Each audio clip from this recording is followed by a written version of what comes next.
I'm going to call the September 7th Planning Commission meeting to order. Good evening, everybody. Thank you for joining us here tonight. I want to recognize Councilmember John Hypes, who used to be one of us. He's in the audience. Thank you for joining us tonight. And I also want to recognize Katie Rocco. She's our new member of the Planning Commission. Welcome to the board. Thank you. Look forward to serving with you.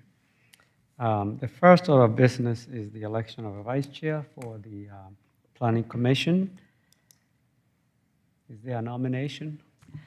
Yes, Mr. Chair, I'd like to offer a nomination for Planning Commissioner Martine Zorenkis to serve as our vice chair. I'll second. All right, Martini has been nominated, and that is the second. Any other nominations? All in favor, please raise your right hand. Madam Vice Chairman?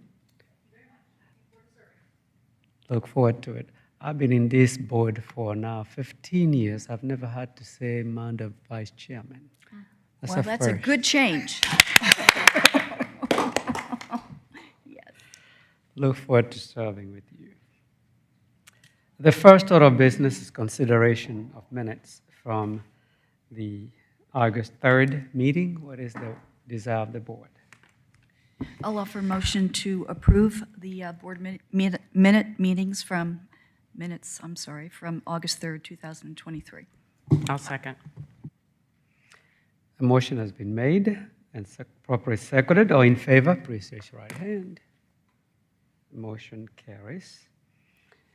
We have 3 items on the agenda for consideration tonight, and we will start with Z-23-08/V-23-1310355 Waters Road Truck. I assume, Michael, you're presenting?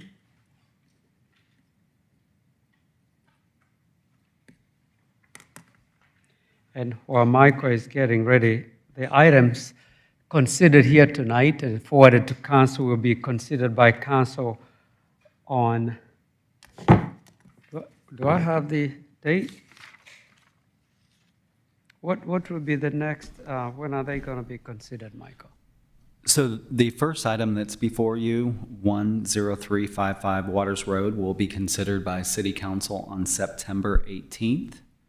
If you give me 1 second, I'll give you the dates of the others. Okay. I usually have a cheat sheet here telling me when the meetings are going to be. I don't have it, so.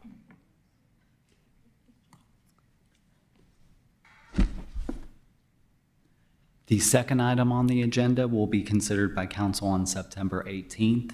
That's the 2325 Old Milton Parkway. And then the UDC text amendments will be considered on September 25th. Thank you. Yep. I don't have to repeat what you just said.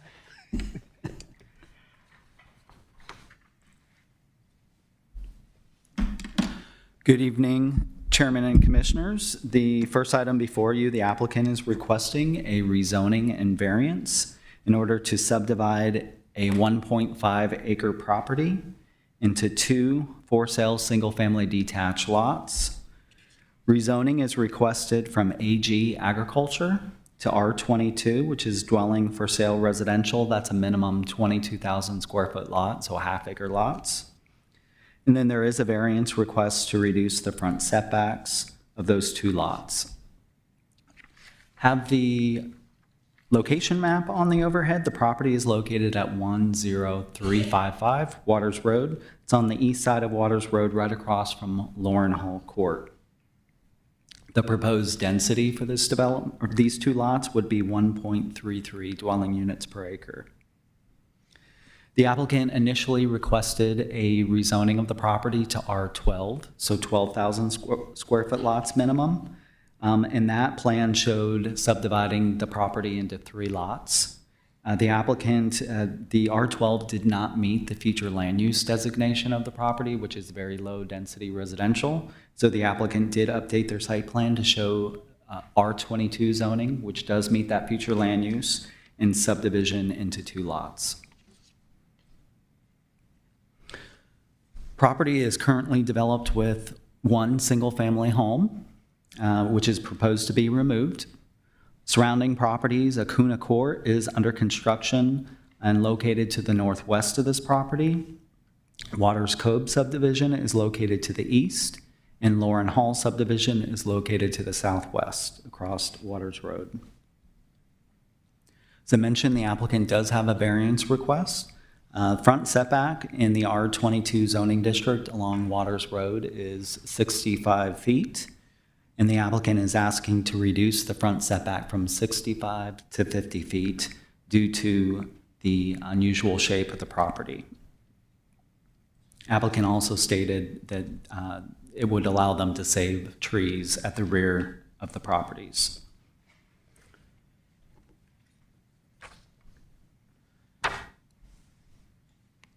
This is the applicant's site plan. Kind of got that aimed north. This is Waters Road here, and then you have Lot 1, Lot 2. Lot 1 is a little over 32,000 square feet, so well over the minimum 22,000 square foot. And then Lot 2 is a little over 33,000 square feet. As you can see on the site plan, both lots do have access from Waters Road with a separate driveway.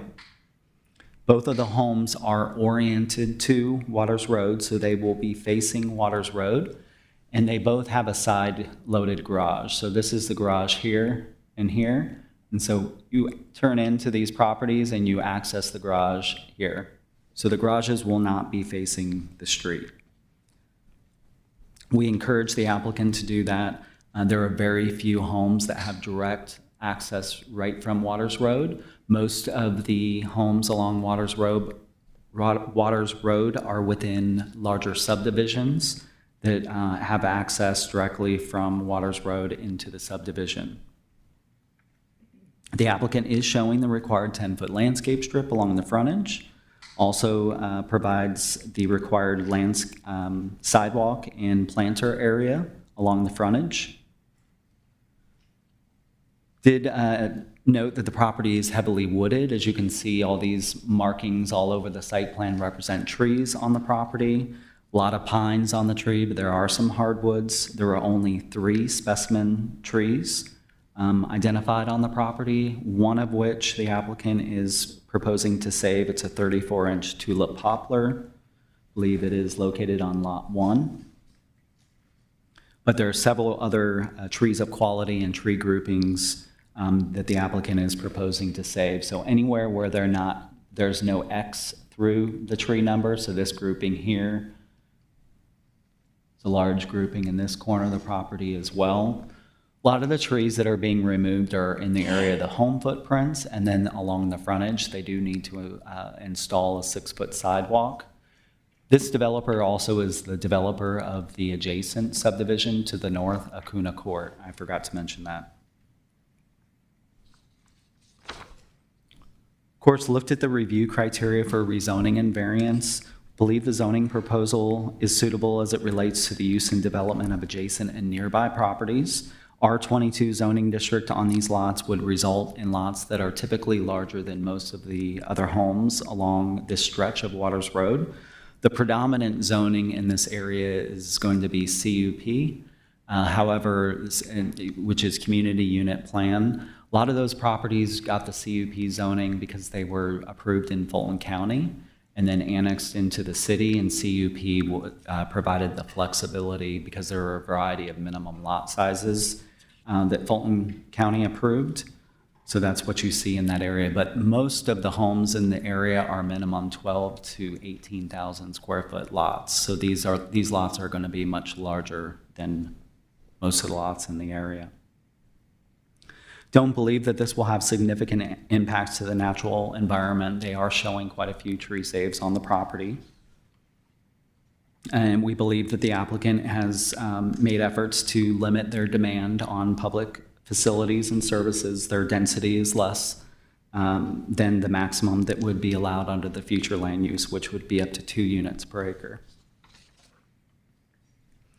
And we do note that the property does have an unusual shape. It's got a triangular shape, which makes it a little bit more difficult to subdivide and meet the development requirements in the zoning district. We also believe the proposed front setback of 50 feet is greater than setbacks along Waters Road. So there are just a very few number of homes that have frontage on Waters Road.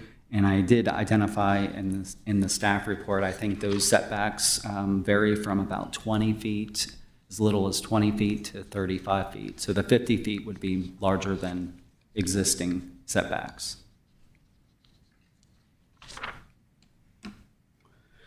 The applicant did provide a citizen participation report.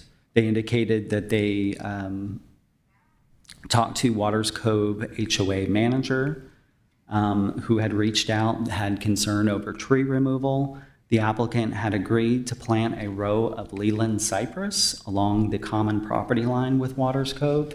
So that would be this property line here. So on perimeter boundaries of a property where you're not adjacent to a street, we require a 5-foot landscape strip.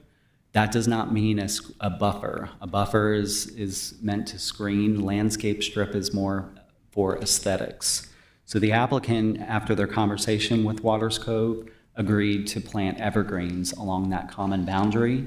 Now, our city arborist does not like the use of Leland cypress. They get diseases, and he just recommends against using that particular species. So you'll see in the condition, we do recommend a different species of evergreen tree. City also received some correspondence by 2 nearby residents with objections to the applicant's plan. Now, these objections were received at the time that the applicant was asking for the R12 zoning with the 3 lots. So I don't know if the applicant's changed to 2 lots, if these folks are still in objection, but I'll go over some of their concerns. Some of the concerns identified in the objection were lack of stormwater, traffic, homes should not front on Waters Road, tree removal, 3-lot plan was too tight, and then there was a comment about the public notification lacking certain information. As I noted, the applicant did amend their plan to 2 lots. This item was also shown to the public at the July 12th Community Zoning Information Meeting. There were no public comments on the applicant's sign-in sheet. And staff is recommending approval of the applicant's request subject to 9 conditions. And before I go over those conditions, I forgot to show you the renderings that the applicant provided. So here's a rendering. This is the same home, just in a daylight view and an evening view. It's all brick on the front facade. Windows have a lot of mullion detail in there, transom over the front door, some timbers used as headers for some of the window and the door opening.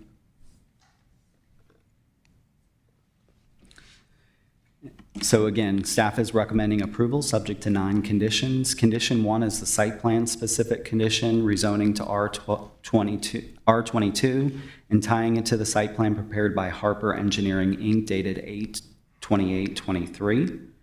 2, home elevations shall be substantially similar to the submitted renderings. The applicant does acknowledge that the site plan configuration of the homes is different than these. So these have a long, wide home, whereas the greater side setbacks in the R22 zoning district make the home long and narrow.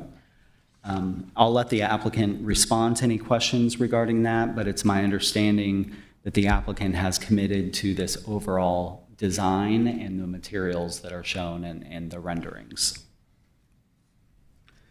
Condition 2 goes on to say that the home shall have a brick or stone exterior and shall have 3-sided architecture, materials, and details as approved by staff. Condition 3, home shall be side-loaded and each lot shall be permitted a curb cut on Waters Road.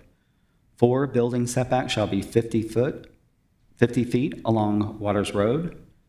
5, developer shall improve Waters Road streetscape with a minimum 6-foot planter planted with street trees and a minimum 6-foot sidewalk as approved by staff. 6, minimum 10-foot decorative landscape strip shall be provided along Waters Road consisting of a mix of trees, shrubs, and ground cover as approved by staff. 7, developer shall plant a row of cryptomeria in the 5-foot landscape adjacent to Waters Cove. Existing trees shall be saved in the 5-foot landscape strips along the east and northwest property lines. 8, unfinished wood fences and decks shall not be visible from Waters Road. And 9, trees shall be preserved as depicted on the plan prepared by Harper Engineering, Inc., dated 8/28/23. And that concludes the presentation. If you have questions, I'm happy to answer those. Thank you for the report, Michael. Does the board have any questions? I do. Yeah, Michael, just a quick question. There's probably a good reason for this, but I thought I'd ask it. Stormwater management, we almost always have a condition around that, and I don't see anything. So I don't know, was there something in the site plan that referenced that satisfied the city? Is it not applicable, or what? So the subdivision to 2 lots does not trigger typical stormwater requirements that you usually are used to seeing. So there does not require any kind of detention, common area with a detention pond. They do have to address additional runoff reduction, and they can do that on the plant on these individually on these properties. That could be an underground vault of some sort. It could be a rain garden, a bioswale. But we did not request, since the applicant had not got to that point, to understand where that should be located and what that system would look like. We did not ask the applicant to show it on the site plan at this time. So would you feel that it's unreasonable at this point as we try to document things for 6 months, 12 months, 20 months from now, not to acknowledge the requirement around runoff to come up with some type of mediation to address that, maybe to be determined? We don't need to call that out at this time? It is the stormwater that's required on these 2 individual lots is in our code. So we would not normally place things in the conditions that are in our code. Okay. Thank you. Michael, I have a couple of questions pertaining to the letter that was included in the packet from one of the residents at 580 Water View Trail, a pretty extensive letter with a number of different concerns. I noted two comments in the letter that addressed this particular property, the one that we're considering tonight. Page 6, the resident was questioning upgrades that were made to the unit and whether or not permits were supposed to have been issued for those upgrades. And then on page 13, he also cites that on this particular property, trees were removed without any permits from the city. Can you comment on those two and identify whether those are valid concerns? Or is this particular property in compliance with all of our codes as it is today? So with regard to the existing home on this property, we're not aware of any improvements that would have required any kind of building permits. We have met with the applicant on an adjacent property that is not part of this discussion, and he is correcting some issues that were identified to us on that property, but it does not have to do with this particular property. And we don't have any evidence that any trees were removed on this particular property, but should that come to our attention that trees were removed, that certainly could be dealt with during the land disturbance permit, and they would have to recompense for those trees removed as part of the development plan for this. Okay. So the bulk of the letter is talking about the adjacent property, which is not what we're considering tonight. So in reviewing the letter, which I think the city received in May, so it's been quite some time, has our arborist been out to look at this particular site to determine whether or not trees were removed or not? I don't recall if David went out to this site. I believe what he did is he looked at an aerial image. We have aerials every year. And we reviewed the aerials and compared, and were not able to identify trees that were missing. We were able to identify tree removal on adjacent property that was visible to us Okay. through that same method. But I don't think that David physically went out to the site. I think that that was a review by the aerial. Okay, so there was a review? Yes. That's what I wanted to understand. My other question is in regards to the 5-foot landscape strip that the cryptomeria are being suggested to be planted there. What happens when or if the new owners in either Lot 1 or 2 want to encroach on that 5-foot landscape strip? Do they require city permission to do that? How does that work? So if this applicant receives approval with these conditions as written currently, neither of these two property owners would be able to remove any of those cryptomeria without going back to council and asking for permission. Now, if they needed to maintain them, one of them died and they just needed to pull it out and plant a new one, sure, they could do that. But if they wanted to, let's say, develop something in the rear yard and they Extend a needed to patio. get rid of those, they would not be able to do that because it is in the zoning condition. Okay, great.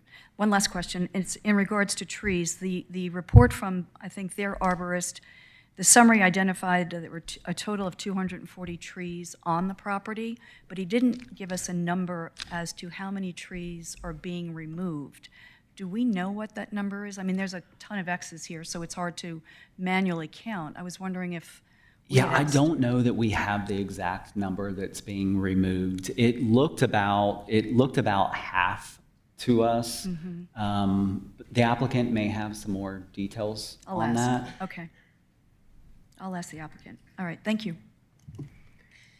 Yes, I just have one quick question, Michael. We understand the landscape strip and the along Waters Road.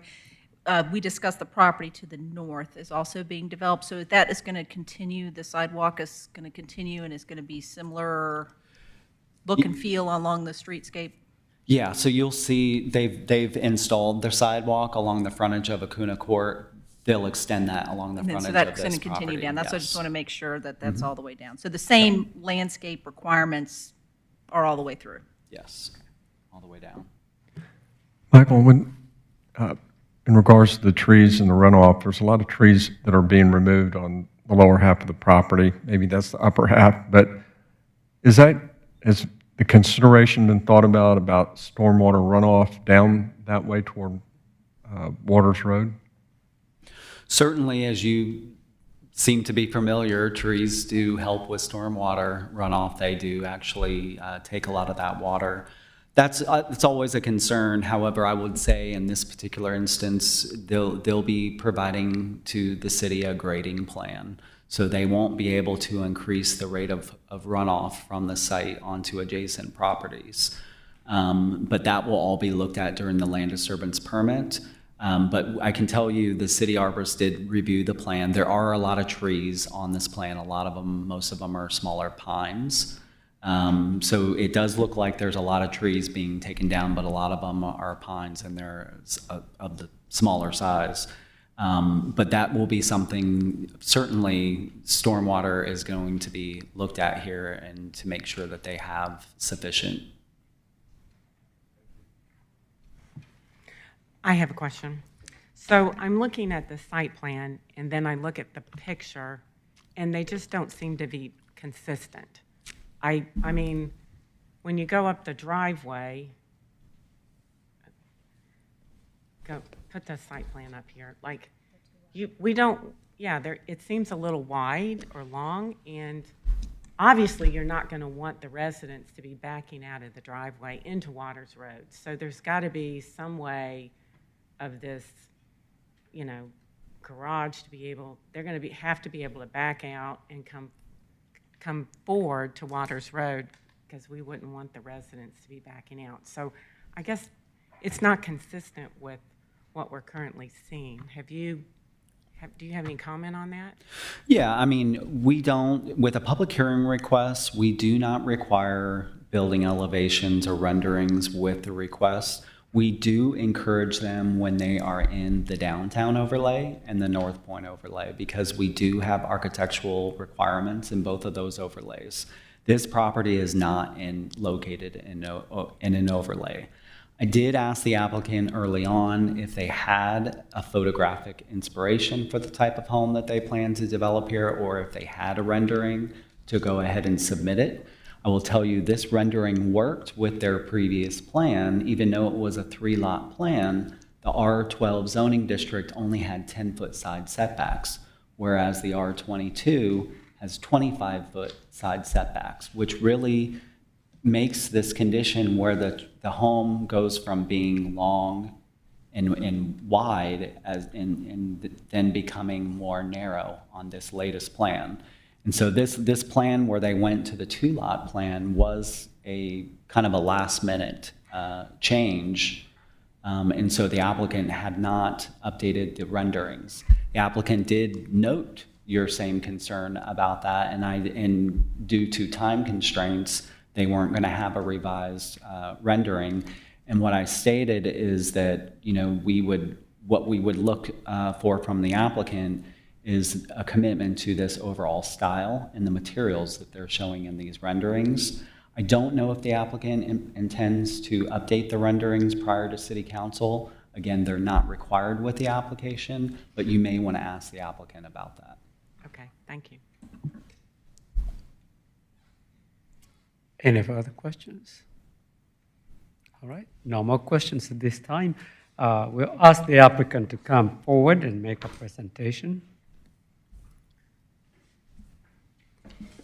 Sitting all the way to the back.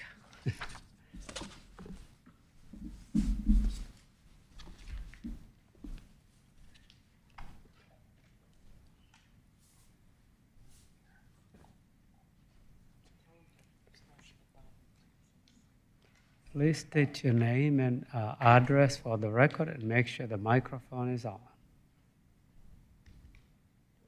There is a button that has a speaker sign on it. Yeah, it's on now. Can you hear me? Yes. Okay, better.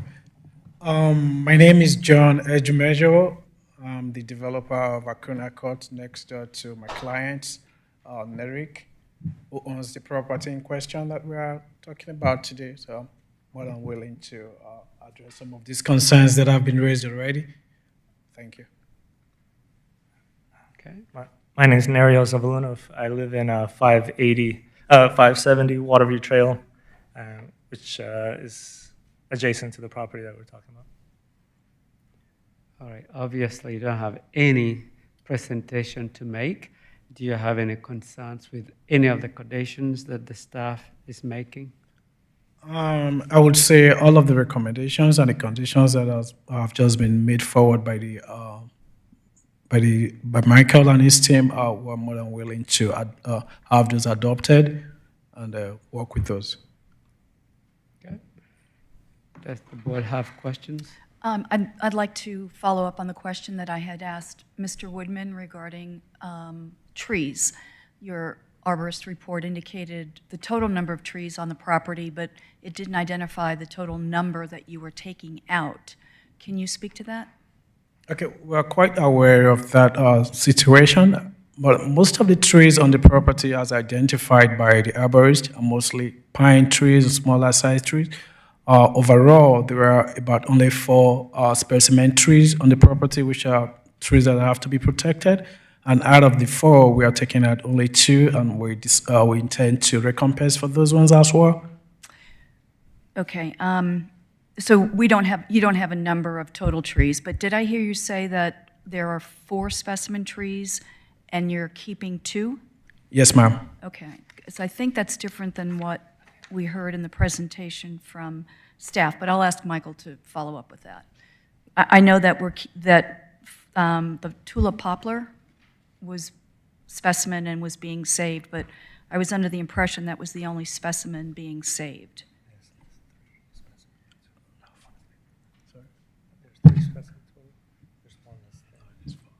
Typically, when we have a site plan, Yes. you identify what you're saving, Yes. and you give us the critical root zones so that we understand about encroachment and that type of thing. But this site plan doesn't give us that level of detail. On the site plan per se, at this stage of of our application, it doesn't really require detailed in terms of critical root zone, structural root plate of the trees. But during permitting for the LDP, we are required to show those ones. So you should be able to see those ones during the LDP stage of this application. Okay, and that's fine, but as I said earlier, typically we see that at this stage. So I know at LDP it has to be provided, but it's also helpful, especially with the border of the existing development, for us to understand what's happening there with specimen trees and so forth. So We can also update those before the city presentation. That way we can have those shown how the development affects the specimen trees in question. thank you. You're welcome. So in line with that, I would also suggest the renderings are updated too for city council, because they're going to want to see those in addition to the updated site plan. Yeah, definitely. Just to piggyback on what Michael had said, this was really a rush process for the rendering. That we shown on this one, we are quite aware the site plan does not depict the rendering as presented, but we intend to keep the facade in terms of the materials and the style of the windows and all of the other major features that you could see in the front of the house. We intend to be consistent with that picture. I appreciate that, but while you might feel rushed, we at the Planning Commission, we are very thorough in what we do, so we want to make sure if this does go to City Council, that they have the right information as well to make a recommendation. Yes, we'll update the plans, the elevations as well to reflect that. All right, thank you. Can I just confirm what I think I heard? The rendering Exhibit A that's on our screen, but not on the screen facing the chamber, that rendering does not match what is called for in the site plan?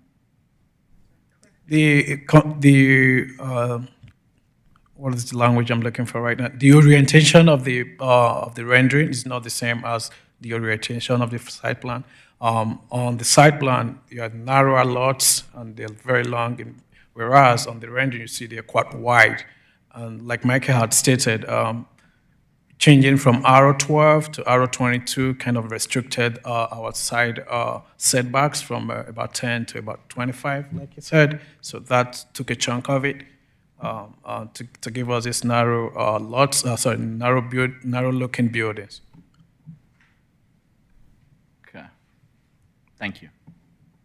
You're welcome. No further questions at this time? Well, I do have a couple questions. Like, one, how much do you plan on selling the homes for? At this point, based on the market condition, you really cannot say any price right now. I mean, I can vividly tell you. Just basic, yeah. I can't commit to that right now, but we're looking at not any standard below what is already in development. I can tell you from my own personal development, which is at Connecticut, we had listed those homes for 1.3 million about 3 months ago.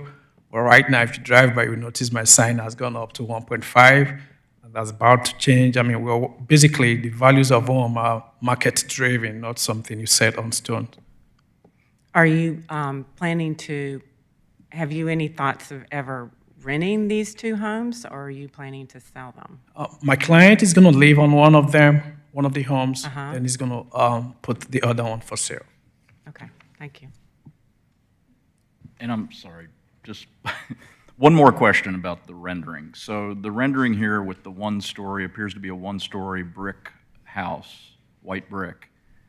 Can you describe, I mean, it appears, I don't know, maybe it's 2,500 square feet. I can't tell how far back it goes, but can you describe, paint a picture for me that we don't have of what you're planning in the actual site plan. Is it a 3-story home that's 5,000 square feet? Is it a 2-story home that's 6,000 square feet? Does it have a basement? I'm trying to get a picture in my head of what is your intent in the site plan. The final building design, I can assure, is going to be a basement based on the topography of the place. It is hilly, and there is really no way to have a flat surface like this for the home, so there's going to be a basement, and in our application, we had stated we're looking at square foot of about 5,000 heated, which means we're probably looking at ending up with about almost 6,000 or 6,000 plus for the entire development, both heated and unheated. So is it going to be a 2-story on a basement? Yes, it's going to be a 2-story. All right, thank you. You're welcome. Any other questions? No further questions at this time. You have time after the public comment for rebuttal if you need to say something else. At this time, you may sit down. Thank you. I'm going to open the meeting for public comments. Anyone in favor, please come forward. Seeing none, anyone in opposition, please come forward. We do have 2 public comment cards, Mr. Chairman, this evening. Okay. The first one was for Mr. Chuck Pollock. Yep. And then the second, if you want to go ahead and come forward, is Mr. Joe Salicetti. Yeah, you're right close by. You can just take the front row. Thank you. Or you can just take the front seat. All right, thank you. Yes, good evening. My name is Chuck Pollock. I live at 580 Waterview Trail. I'm the one that wrote the extensive opposition to this application. Just in full disclosure, I'm also an attorney. I do commercial real estate. Don't often appear before planning commissions or city councils on zoning issues, but occasionally I do. And let me just say I'm very impressed with the level of questioning for both staff and the applicant. I'm proud to be an Alpharetta resident. And I've lived in my property for 24 years, which of course predates when my property became part of the city. In fact, I was president of our homeowners association at the time Waters Cove neighborhood was annexed into the city of Alpharetta, and I'm very pleased that we were. A lot of the questions dealt with comments that were in my letter, including the water, drainage. And I could tell you that I went to the community information meeting, and my wife and I spoke to the applicant, who happens to be our next door neighbor, and also to the individual who identified himself as the developer. I'm actually not sure he's the developer because the applicant told me he just hired this person to write the rezoning application. Didn't indicate whether he would actually be developing the property or not. But he is developing the property next door at Acuna Court. And we asked him specifically about the water because this property on Waters Road topologically sits much higher than Acuna Court. And he basically told us he didn't care what happened to the water, which as an attorney, I know that water is a giant issue, and I'm sure all of you know that as well. So that is definitely a concern that we have, one I mentioned in the opposition that I mailed in, and to the extent that it can be included as a condition for rezoning, I would ask that it be included, even if it's not required at this stage. Let me also comment on the public notice, which, again, I talked about in my filing. An amended notice was sent out. It's dated July 19th, but it wasn't mailed until August 25th. And obviously, from August 25th till today is not very much time. I don't believe that it fits the requirements, the notice requirements of the zoning ordinance. In terms of the specific conditions, we would like the applicant to put in the screening trees before he does any construction. As noted in my filing, he's already shown that he has a propensity to ignore the zoning ordinance and do whatever he wants for example, the outdoor kitchen in his own property, the fire pit, which is right up against the property line, both the side property line with my property and the back property line with this adjacent property. So we would like those trees in before any construction is done. There were too many houses that I've seen, too many projects that I've seen that are clear-cut, and then for one reason or another, the developer doesn't develop it. Maybe they run out of money, maybe the market's changed. I certainly don't want that here because I look out my backyard onto this property. Right now, it's beautiful.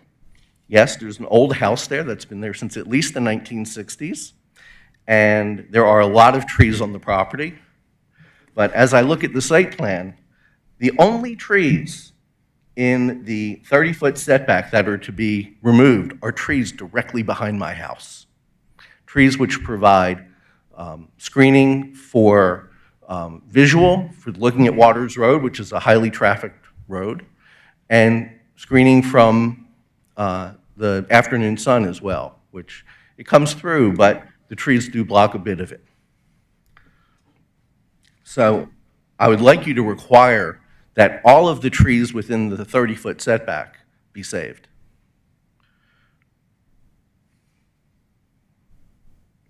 And I know that there was some discussion about removing the cryptomeria and that whoever owned the property would have to come to city council, get permission. I would like that to be required in the deed, in the conveyance deed. I have seen instances, and I know my neighbors have seen instances of other properties nearby being developed that the developer puts in whatever screening trees they have to, and then the homeowner takes them right out. I don't want that to happen here. And I think only by including it as a deed restriction does the buyer of that property get actual notice that those trees need to be maintained. So that is all I have right now. I didn't know if you had any questions for me about the letter that I sent in. I'm happy to try and address those. Let me just make one other comment, because it did come up about the applicant having cut down trees already on the property. The only reason I put it in the letter is because I saw it happen. And I contacted the city arborist shortly afterwards to ask if there was a permit issued for tree cutting. And he said, well, there was one issued for the Acuna Court property, but not for this property. So I added that only because it's factually correct. So like I said, if you have any questions about my letter, I'm happy to try and answer them or provide any context that you may need. Thank you. Thank you for your letter and thank you for your comment. Next speaker, please. Well, this is a first for me. I've never done anything like Do this, but you have his information? No card. Okay, thank you. I live at 590 Waterview Trail, the other property that's right behind what's being developed, and I only have a couple of concerns. This is all above my pay grade. I'm an engineer, but I'm only a software engineer. I have concerns about the runoff from my property. Since our properties out in Waters Cove sit higher than the property that Mr. Nerek's going to develop, which is also higher than the property at Acuna Court. And we already see runoff from our properties running through the Acuna Court property and causing what I foresee as potential havoc for the people who are going to buy the houses in Acuna Court with the runoff that just exists from now.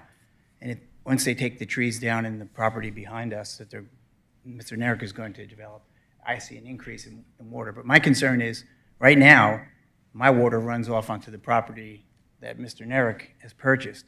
Am I going to be responsible to further manage my water runoff so that it doesn't affect the new property runoff? It's just a concern that I have. I don't know if this is the proper forum to get that question answered, but I do have a concern about that. You know, if it's going to cause me to have to redevelop my property or do something to my property now to control the runoff from my property, and so that I don't later cause a problem for my new neighbors. And the other problem or question I have or concern I have is nobody's addressed Waters Road and the additional stress it's going to cause onto Waters Road. From what I can see in the plan, there's no turning lane. So anybody coming from Kimblebridge Road towards Jonesbridge Road on Waters Road that wants to make a left-hand turn into any one of these two houses theoretically would have to stop traffic while they waited for the traffic coming in the other direction to clear for them to be able to turn into their driveways. And I also see that as a potential problem for the people who are going to buy those houses when they're trying to pull out of their driveways onto Waters Road, whether it to be making a left-hand turn. The right-hand turn wouldn't be that big of a problem, but I didn't see any of that addressed in the plan that's being proposed to the council. So, and I don't know if that's anything that can be controlled, you know, by the council, but I ride a bike all over, and I get all kinds of problems with dealing with traffic. Waters Road is a main thoroughfare for me when I'm riding my bike, and I already have problems when I'm trying to make the left-hand turn off of Waters Road into our Waters Cove subdivision, and there is a turning lane. So it's just further going to make it more difficult for anybody that's traversing that road. And I'd hate to see that. That doesn't do justice to the people of Alpharetta if they're going to have to wait in additional traffic that for someone to make a left-hand turn into their driveway. That's my concern. But also I have the concerns that Mr. Pollock has too with loss of privacy. Those trees right now provide privacy for us, screen us from Waters Road, and screen the evening sun from coming into the back of our house. That's all. Thank you for your comments, and this is not above your pay grade. Thank you. Very consistent with it. I know, and the board may want to ask Michael regarding the lot disturbance permit process with respect to not increasing the rate of flow. You will not be required to do anything to offset the quantity or the rate of flow from adjacent properties on your property. Any other speaker in opposition? Seeing none, I'm going to ask the applicant if you need any time for rebuttal, anything you'd like to say to respond to the statements made, or in addition to what you said. It's entirely up to you.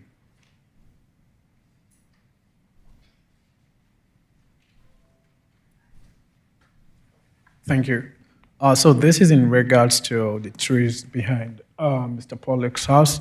We are willing to preserve whatever trees that need to be preserved for the client's development. So we're willing, in addition to planting the cryptomeria that the city is recommending, we're willing to preserve those trees. But eventually, the city will have to make the call to see if how the cryptomeria that we're going to bring will blend with those ones, and what needs to be done about that. So we are willing to do that for Mr. Pollock. Also, okay, go ahead. I have a question, and I don't mean to interrupt you, but there's a shed on this property in the very back adjacent to, it's connected to, kind of looks like a fence back there. Are your plans to remove this shed, and what is its purpose? And to be honest, there's just a lot of junk over there right now that the previous owner had left. Sorry.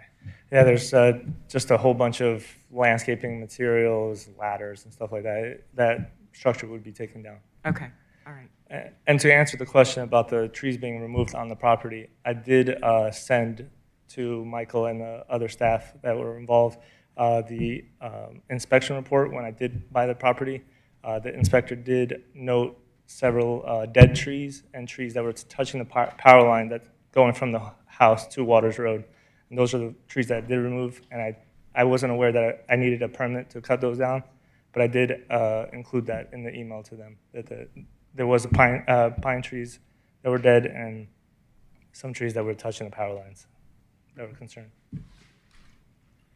And also, I'd like to add, I also live on the same row as them, and in a month, all those leaves will fall, and you can see straight to Waters Road. So our solution to put evergreens would have the privacy year-round, because from pretty much end of October until April, you're going to see straight through Waters Road. And so it shows no privacy at all during the fall and winter months, which I personally like my privacy as well, so I'd like to put the evergreens. So you are all neighbors. Say it again? You're all neighbors? Yeah. 1, 2, 3. Thank you. I would like to There's add, there's a question on this side. So just, I'm sorry, going back to the trees, because I think now I'm very confused. So just looking at the site plan where the X's are, behind the Pollock property, you currently, in the 30-foot setback, have, I count 7 trees with X's through them. So that is indicating those are the ones that you would propose to come out in the 30-foot setback. However, on your property, there's no X's in that 30-foot setback. So is there a change there? I'm just confused. It just seemed like there was some clarification. do you, Thank you for asking that. No, I'm very confused, yeah. Okay. do you mind rephrasing that again? I think I was lost for a minute. Yes, so we're looking at this one with the can- X's. Put it on that screen there so you Yep. can point at it. Now we can see. So it. on the right-hand property, in the 30-foot setback behind Pollock's property, those X's, there's 7 trees that are X there. So did you indicate, you stated, made a statement about in the setback adjusting and leaving trees. Was that the area you were referencing? So in terms of those trees, like I just stated to, initially we plan to take down those trees and plant the evergreen to give him the screening that he wants. But if this is going to make him more comfortable, we're willing to leave those trees as a condition of this application. Okay, thank you for clarifying. All right. I know the other neighbor had said something about the left turn lane. Our initial application had requested for R3, and we were requesting 3 homes to be built on the property. But as a prerequisite to offset the left turn lane, Michael had proposed that if we could accept 2 lots, that would suffice to remove the condition for a left turn lane, since the traffic generated by 2 homes is not substantial enough to request for a left turn lane. All right. Thank you. I'm going to turn this meeting over to the board for discussion and our motion, and I have a couple of questions for you, Michael. If you can approach. One is in response to the question the first speaker asked. I was going to ask you that question when you are presenting, but decided to wait with regards to how you convey restrictions or zoning condition to a new owner. Is that included in the deed? So the comment about including the maintenance or keeping the cryptomeria on the property, if you wanted to add something with regard to that condition to have that memorialized in a deed or covenant, that's perfectly fine. The council conditions, if this is ultimately approved, will run with this property until such time that council changes those conditions. So if we found out that one of these 2 lots removed those cryptomeria, we could immediately Issue a citation. Issue a code violation. So usually it's left to enforcement to enforce zoning conditions and not necessarily included in the deed. I don't want to put an undue burden to the city or the county if this is not customary to include such information in it. That's why I'm seeking clarification. So the issue would be code enforcement would be able to identify, but the question is that practical? Yeah, I mean, I think that it's certainly a good suggestion if the board would like to add something to that condition to require that to be recorded in a deed. I don't think that's a bad idea. That certainly lets the buyer of the property know from the beginning that that's what the rules are. Okay. Yeah, we occasionally will have a condition that will include that. The board can decide that. The next issue is regarding stormwater. If you can speak to the LDP process and the requirement not to exceed the rate of flow of stormwater from the property. I think that was the other concern that was brought up. Yeah, so that's absolutely correct. So the applicant, in their development of this property, cannot increase the rate of stormwater runoff flow from this property onto other properties.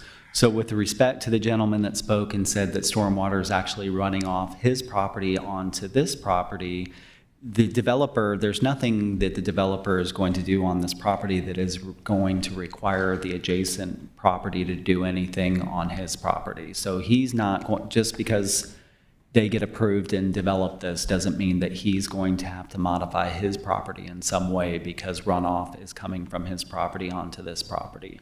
The developer is only going to be concentrating on this particular property when they look at stormwater and making sure that they're not increasing that rate of flow onto the other properties. Does that answer your question? In Georgia, I just wanted to confirm what I was saying. In Georgia, there is a nuisance law also that would be applicable about flooding your neighbor. You can't do it more than once because you're going to create a nuisance. So that is the response to your question regarding stormwater management. That's in city code. They have to make sure no additional rate of flow or the rate of flow of stormwater is not increased into adjacent properties. Any further questions? Well, it's before the board now. You can do whatever. A question about one of the neighbors, if I heard him correctly, said that it appeared that the notification requirements weren't met or there was some variation on that. I don't think it would have come before this body if it hadn't been met, but are you confident that any notification to the surrounding neighbors were met according to code? So I don't disagree with his statement as it pertains to the applicant's initial public notice. So the applicant did not send a copy of that letter to us to review and approve to confirm that it had all the required information, including the CZIM, Planning Commission, and City Council dates.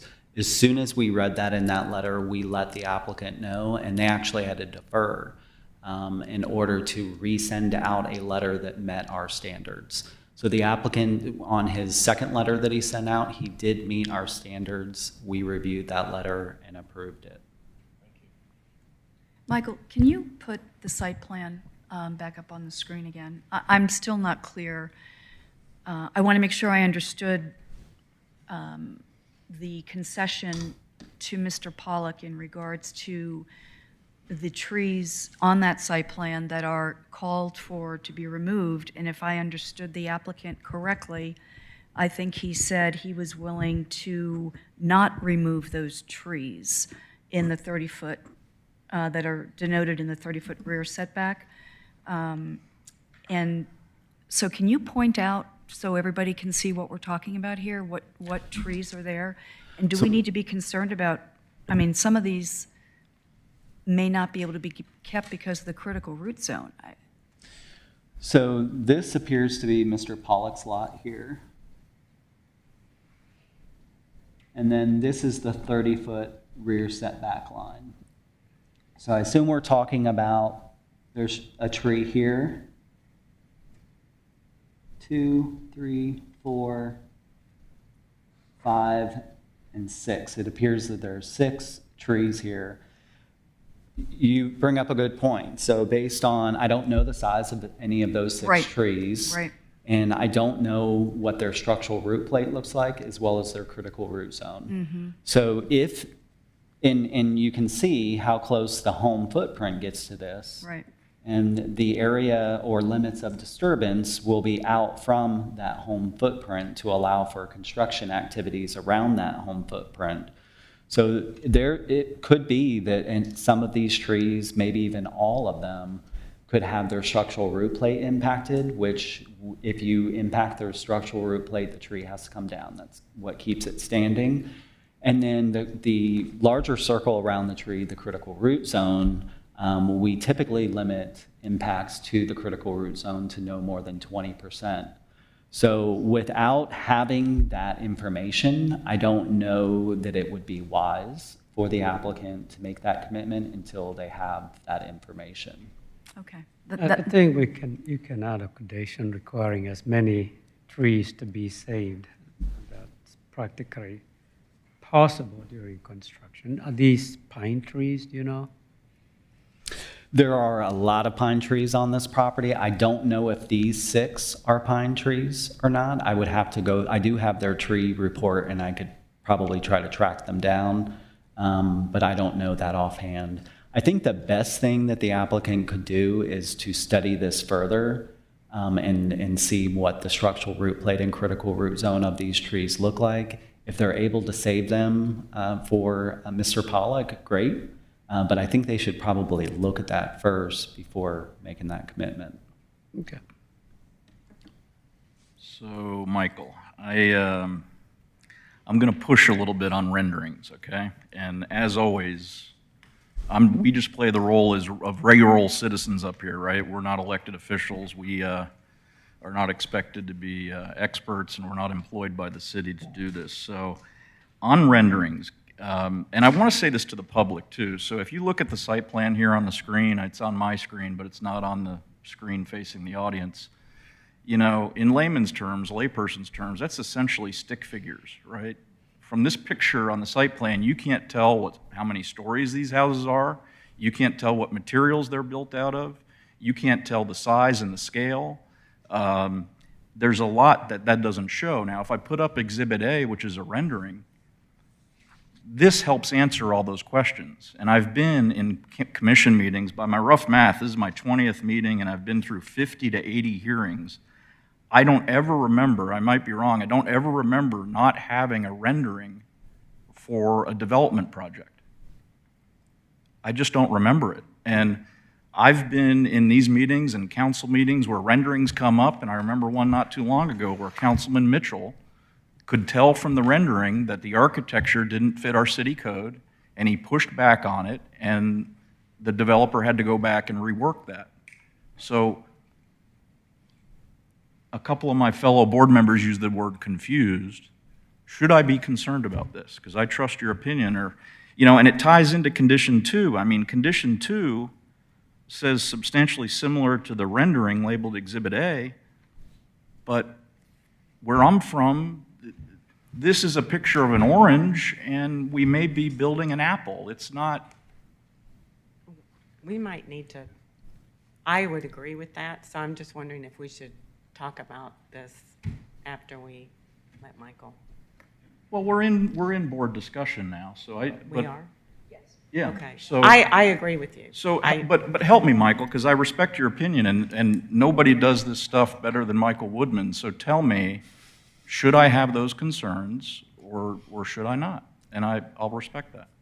I can tell you that we're not concerned with it. Like I said, like I mentioned before, there was kind of a late change to the site plan from the 3-lot plan to the 2-lot plan. Again, we do not require renderings as part of the public hearing application. I know it seems like a lot of the applications that come before you do have renderings, and that's because our development areas, downtown and North Point, where we do have architectural requirements, we're getting a lot of applications in those areas. So you see a lot of those types of applications. We encourage even applications outside of the downtown and North Point. We will encourage the applicant to provide renderings or elevations if they have them, but we don't require them as part of the application. I think the applicant went over and went beyond what the application requires in providing these in the first place. These home footprints would have worked with their previous plan. And again, it was because of that change to R22, where your typical zoning districts that you are used to seeing, the R12s, the R15, that's probably the most predominant zoning district, single-family zoning district in the city. Those only have 10-foot side setbacks, so it allows for a wider home footprint. In an unusual shaped property that's being subdivided with these larger side setbacks, that's what's made these into a more narrow product. I do believe the applicant can modify these renderings so that we get all the higher end materials that they're showing here, but show a product that has a more narrow look to it and still maintains this overall style. So that's why I would not be concerned with it. But I do understand the concerns of the boards, that there is a difference there. Well, and I'll just tell you what's fair is fair. If I run into somebody in the town square and they said, hey, you voted to approve something, you didn't even see a rendering. If a council member did that, I would ask them about that. And required or not, they're typically here, and it's for the purpose of making those decisions. So I hear you, but I'm still not totally comfortable. Getting back, I just want to ask you on stormwater management again. When is it that we require things like flow wells to be buried underground to catch rainwater from impervious surfaces such as roofs, and when do we not? So if you are installing infrastructure, so you're creating a new road with your residential development, and you have more than 4 lots, that's when your typical stormwater requirements that you're used to seeing, the stormwater ponds, the underground stormwater ponds. That's what you are typically used to seeing. We don't get many rezonings that only do fewer lots than 4. So these lots likely will use a flow well or a rain garden or something to address the runoff reduction.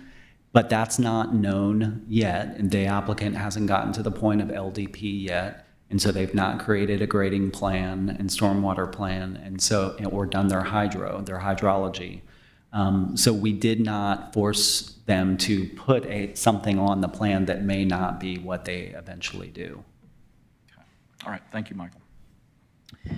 Michael, one of the other comments we heard was concerning Waters Road and the addition of the 2 curb cuts and traffic flow and so forth. Can you speak to that? Did we have Sure. a city engineer, traffic engineer take a look at this? Yeah, so we did have reached out to Public Works and asked them for their opinion on this, their traffic engineer. So when the initial application came in, again, it was 3 lots, and they showed 1 driveway serving all 3 lots. So there was only going to be 1 curb cut. That curb cut was aligned with Lauren Hall Court here. So it came into the property here, and then it split off into each of the 3 lots. At that time, when all the vehicles would be using that same curb cut, we did have some concerns that a southbound left turn a southbound left turn movement could hold up the traffic on Waters Road. When the applicant changed this to a 2-lot plan and we no longer needed to force the 1 curb cut on here and we could support 2 curb cuts, Public Works looked at that and they were fine. They no longer suggested a dedicated left-hand turn lane. So initially, when it was all 3 lots using 1 curb cut, they did recommend that the applicant provide a southbound left turn lane into that driveway. When it was separated, they no longer felt that that was needed at this location. Someone turning left here may hold up traffic while they wait for northbound traffic to turn before they can turn in, but it should be a short delay. These 2 homes would generate 2 AM peak hour trips and 2 PM peak hour trips. So we're not talking a lot of traffic. So that's why I believe why Public Works was not concerned with that dedicated left turn lane. Thank you. All right, we are still in discussion and motion phase. Well, I appreciate the applicant in that I know it's an unusually triangular shape and it's a difficult property to develop. And I appreciate the fact that you're trying to be a good neighbor. You went back from 3 to 2 and you're trying to work with the homeowners on, the tree saves. But I just don't feel like, personally, and this is the discussion, that we just need to button it up a little more. It's not tidy enough. I don't feel like that we're doing our job as planning commissioners if we just pass it to city council without a better rendering, without a better site plan, without more specifics on the trees. So that's my feeling. I'm going to concur with Commissioner Reynolds, that there's a lot of loose ends here. I do think that the neighbors have some, and the developer is one of the neighbors, but I think the other neighbors have some very legitimate concerns. Those can be rectified and identified and worked on between now and some other time, but this is not, I don't think, the right time to approve this. I'd like to mention if you defer or any application and want changes or improvements on an application, we need to give staff and the applicant specific directions as to what the expectation would be, and so they know what the action needs to be taken. Because as it's presented to us now by staff, the recommendation is for approval with these conditions. If there is any changes needed, then they need to be very clear on how to work with the applicants before it's brought back. I think what I'm hearing, and I concur with, is that the site plan itself needs more clarity, and in regards to identifying what trees behind Mr. Pollock's home are going to be saved. And I would like them to identify the specimen trees on that site plan, including the critical root zones. There's nothing on that site plan that gives us that information. I hear the rendering concern about the lack of renderings or the lack of an accurate rendering elevation. And I also understand that that is not a legal requirement that we have from the city, that they have to provide that. And Commissioner Stratton, I think, is accurate in saying 99.9% of the time, we get it, regardless if it's within the downtown overlay or the North Point overlay.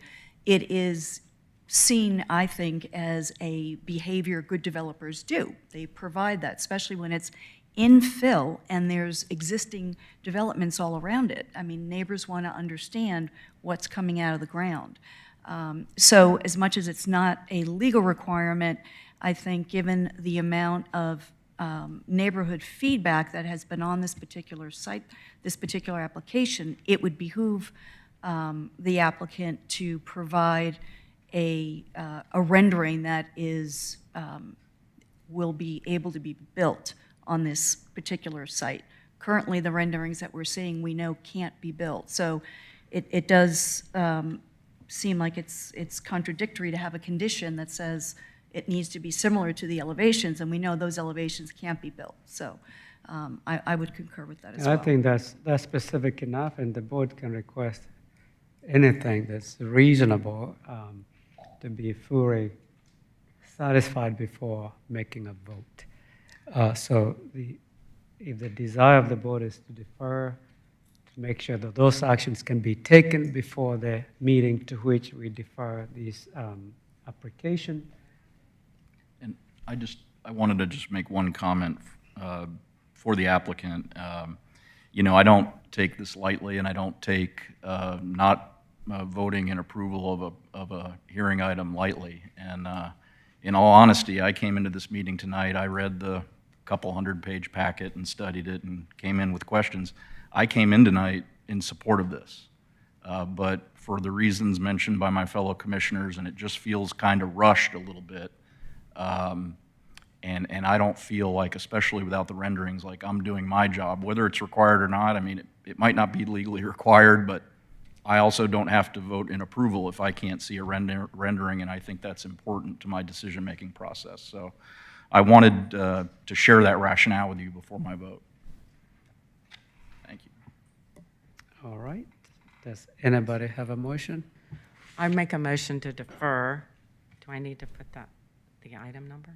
Item Yes. number Z-23-08/V-23-13, 10355 Waters Road, To the next meeting? to the next meeting. Second. That will be the October 5th meeting.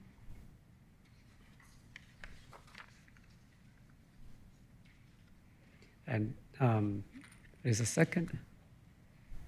A motion has been made and properly seconded. All in favor, please raise your right hand. Motion carries unanimously, and we are going to consider this the next meeting. It took us about an hour and 15 minutes. Thank you. The next item on the agenda is Z-23-09/V-23-15, 2325 Old Milton Parkway track.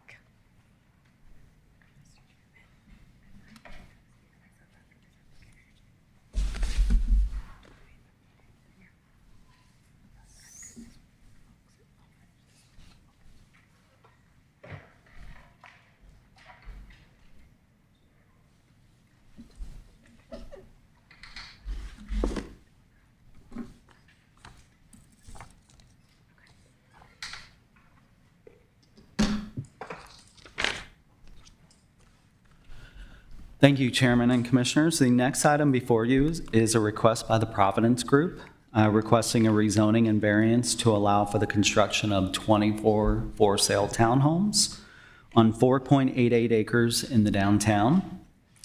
The proposed density is 4.92 dwelling units per acre.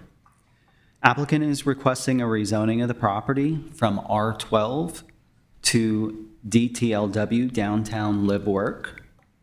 And then there are variances to allow an encroachment into a non-perennial stream buffer and impervious setback, as well as modifying streetscape standards for the new internal street. And that includes reductions related to sidewalks, planters, and landscape strip. I do have the location map on the overhead. This property is located at 2325 Old Milton Parkway. It's near the southeast corner of Old Milton Parkway and Haynes Bridge.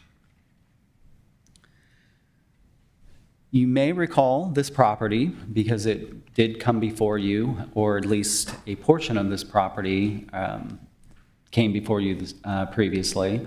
So this property, as well as this piece here, came before you, I'd say about a year ago. The applicant was Fisher Homes. They were also proposing 24 townhomes on this property, but they did include this O&I piece as part of their application. They didn't show any development on that property. And I'll show you, or remind you, what that looked like. So this was that previous site plan by Fisher Homes. This never went forward. It was recommended approval at Planning Commission. It did go to City Council where it was postponed due to concern of the side building elevation facing Old Milton. The applicant corrected that, and we scheduled it to come back to council, but it never, the applicant withdrew the application before it came forward to City Council. So again, this was the previous plan with the additional property. So this additional property increased the acreage, which decreased the overall density. But again, they were still proposing 24 townhomes. They were asking for variances to allow these townhomes that had their side to Old Milton Parkway to be front-loaded. So in the downtown, we require townhomes to be rear-loaded by an alley.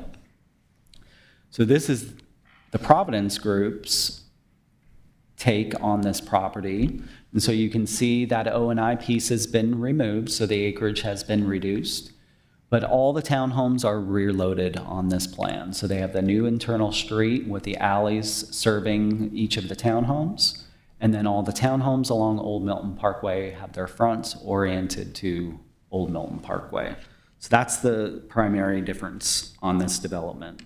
Just to remind you a little bit about the property, this is an undeveloped property. It's heavily wooded property. There's almost 3 acres of stream buffer, and floodplain on the property. There's a small reduction in the overall stream buffer that the applicant is requesting, but about 2.5 acres of the property will not be touched due to the presence of the stream buffers and floodplain. Haynes Park subdivision is located to the south and west of this property. My First Academy and Sabri Gubin Fine Jewelry are located to the west. Facial Plastic Surgery and Chelsea Walk subdivision are located to the east, and there are undeveloped commercial properties across Old Milton Parkway located to the north. The comprehensive land use plan designation of the property is mixed-use live-work, which does allow the applicant's proposed zoning and density. As I mentioned, there are a few variances the applicant is requesting. They're asking to modify some streetscape standards, and that applies to this new internal street. Does not apply to the alleys. We don't have requirements for landscape strips and sidewalks along alleys, only along the new internal street. And so they are asking to allow just a 5-foot sidewalk on one side of the street. They're asking to reduce the required planter on one side, on both sides of the street to 4 feet, 6 feet to 4 feet. And then they're also asking, so there is also a requirement for 10-foot landscape strip along both sides of the street, and they are asking to reduce one side of the street, the landscape strip, from 10 down to 4 feet. The other variance request has to do with the stream buffer encroachments.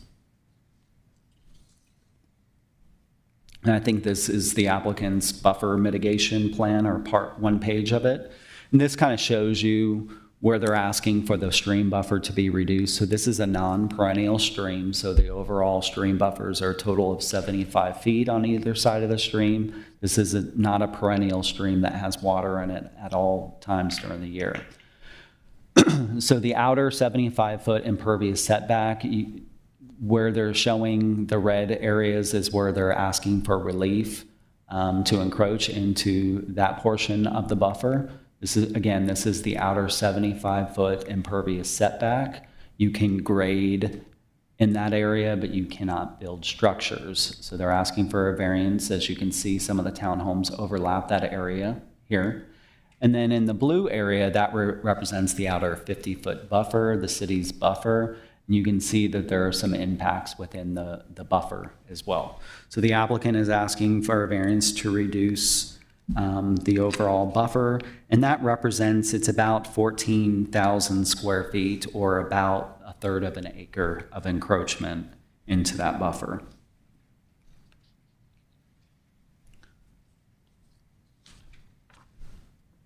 Going back to the applicant's site plan, again, there are 24 townhomes. These are 3-story townhomes. As you can see, there's new entrance with this is a GDOT right-of-way, so GDOT does require the decel turn lane into the development. As I mentioned, about 2.5 acres of the property will remain undisturbed. And so this is your new private street, and then with each of the alleys serving the rear of these 24 townhomes. There is also guest parking here with near a mail kiosk. Each of the townhomes have the 2 side-by-side parking spaces in a garage, as well as 2 spaces on a driveway. So they exceed the minimum requirements in the downtown as it relates to parking. There's about 12.3% open space that's identified on the applicant's site plan. It's about 0.6 acres. They probably have more open space based on what they're showing. They're probably not counting it all. There are a couple pocket parks. They're showing, you can see a trail system that crosses the stream here over to what I thought was a gathering area. Applicant might want to clarify exactly what they're showing there. There's a natural area here that's being called out.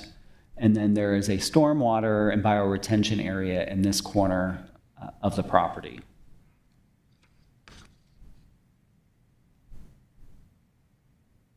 The townhome units are 20-foot wide, which does meet the DTLW minimum lot width.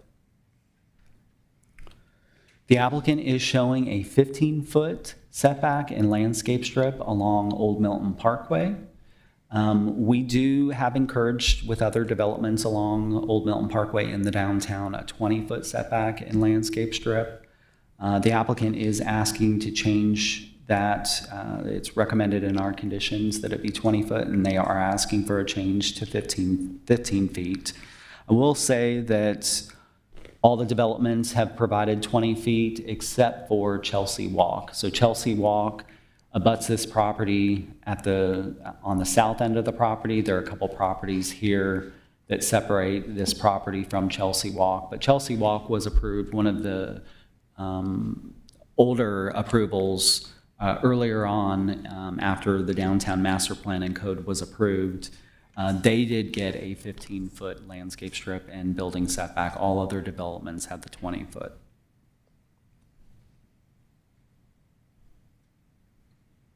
The applicant did provide information on the trees on the property, many trees on the property, including 16 specimen trees. The applicant is proposing to remove 5 of those specimen trees. And then there are additional 5 non-specimen trees that they're asking to remove in the stream buffer. And that has to do with a sewer extension.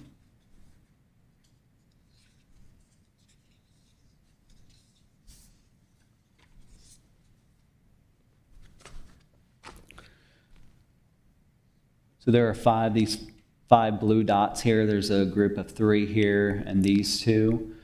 These 4 right in this area are being removed. Those are in the stream buffer. Typically, those would not be allowed to be removed. But the sewer that they're extending to this property is down on the south end of the property. And so the applicant made the best attempt to impact to limit their impacts on the best trees in this location. And so there is, I believe this one is an oak, but the other are tulip poplars. And they made their best attempt, and we looked at this with the city arborist and agreed that this was the best location for that sewer crossing.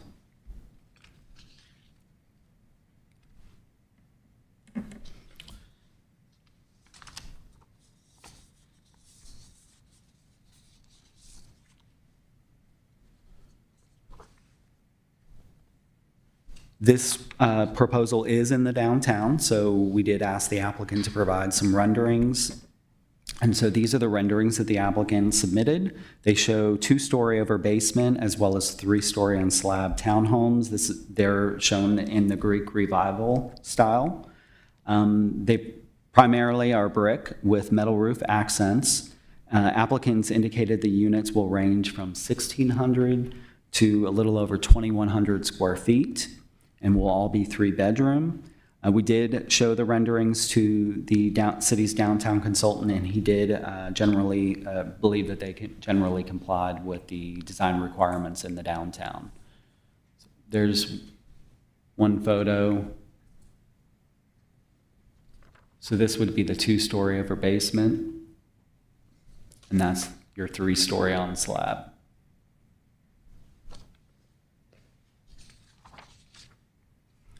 Of course, looked at the review criteria. We believe that the zoning is consistent with the future land use designation of the property and the surrounding area. We don't believe that the proposal would adversely affect the existing use or usability of adjacent and nearby properties. We have similar uses that have been approved on nearby properties. We do not believe that this proposal will have significant impacts on the natural environment. There's about a little more than 2.5 acres of the property that will remain undeveloped, and the applicant is showing many tree saves on the property. The current zoning of the property, the R12 zoning, has setbacks that are inconsistent with the downtown vision too. So R12 is one of the traditional zoning districts, suburban zoning districts. It has 65-foot setback from the road. That does not promote a walkable environment. You want your buildings pulled up to the sidewalk in a walkable environment. We do not believe that the proposal will cause excessive burden on public facilities and services. To mention, the density is just under 5 units per acre. It's much lower than the densities that have been approved in the downtown and in this general area. We agree with the applicant that their property's got an unusual shape. There are definitely significant topographic challenges on the property. It slopes down from Old Milton Parkway down to the rear of the property where the streams are located. And we believe that the applicant has proposed mitigation measures that can be accommodated on the property and will mitigate their impacts to the stream buffer. The applicant did provide a citizen participation plan. They indicated that no comments were received other than the comments they received at the CZIM meeting. That CZIM meeting was held on July 12th, 2023. There were public comments in support, a request to remove a dead pine tree that could fall into Chelsea Walk. The staff is recommending approval of the applicant's request subject to 19 conditions, and I'll go through those. Condition 1 is the site plan specific condition rezoning to DTLW and tying it to the site plan prepared by PEC, revised 8/29/23. Condition 2 ties the architecture and materials to Exhibit A renderings, subject to final approval by DRB. Condition 3 is the density, tying it to no more than 24 units. 4 allows courtyards to encroach into landscape strips, subject to meeting minimum landscape material requirements. Condition 5 addresses the streetscape improvements needed along Old Milton Parkway. Condition 6 allows the streets, alleys, and sidewalks shown on the applicant's site plan to be as shown on that site plan, so basically approving the variances that have been requested. Condition 7 addresses the 10-foot landscape strip requirement along and the 4-foot landscape requirement along the new internal street. Here.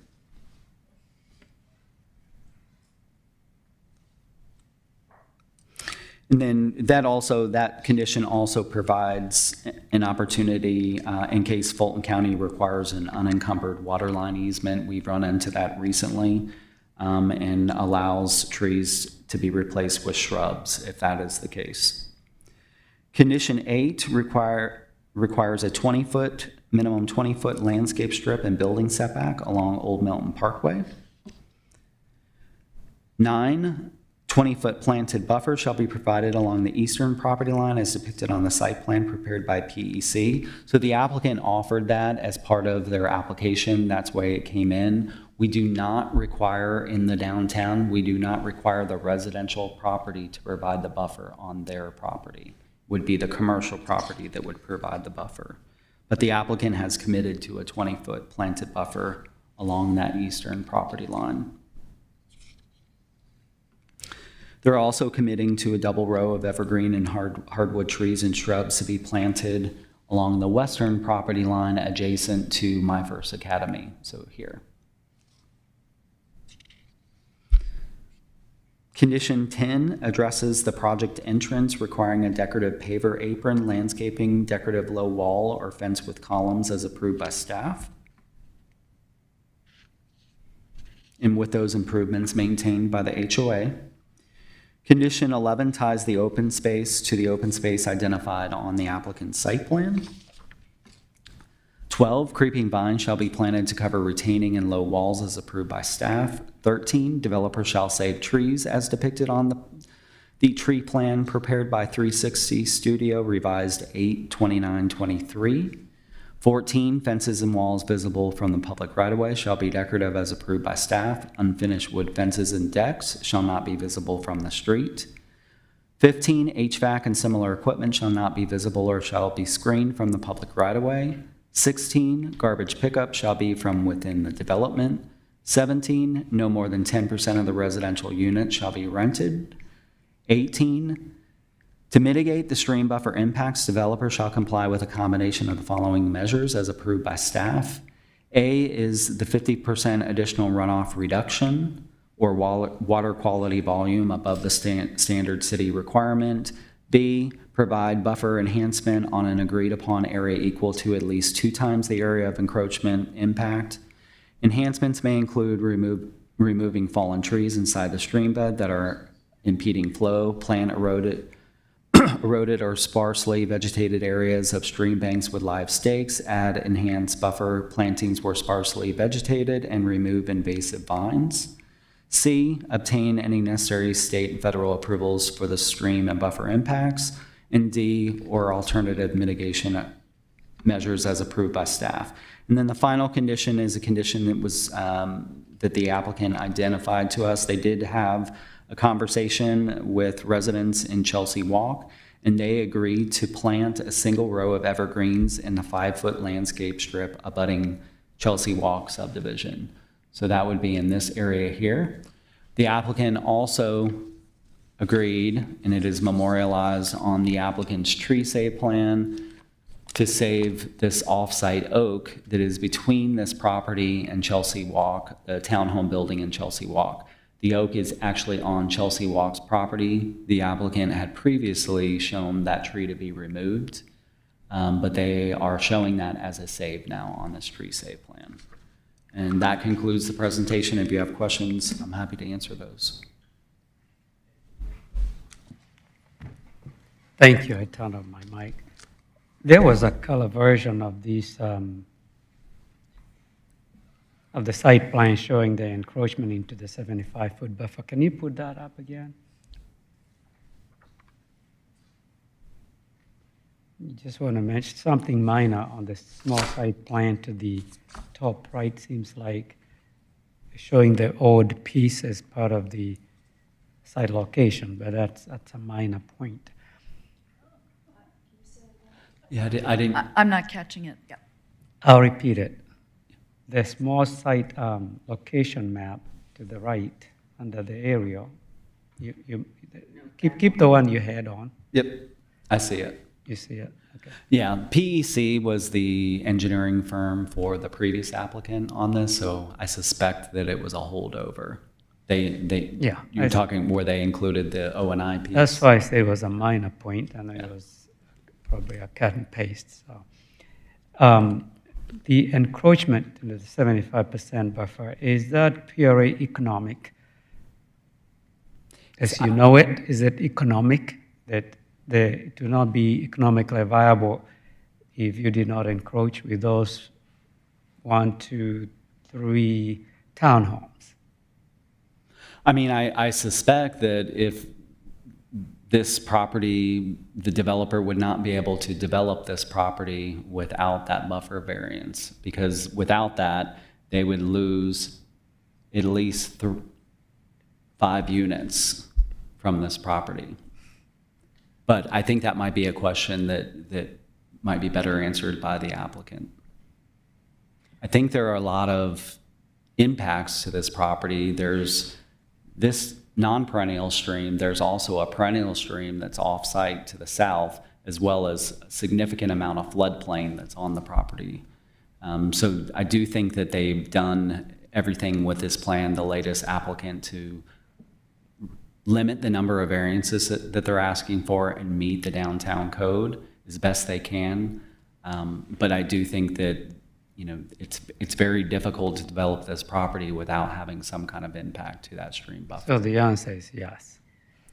We can confirm that with the applicant. The reason I'm asking is I really hesitate to encroach into these buffers because they're meant for a reason.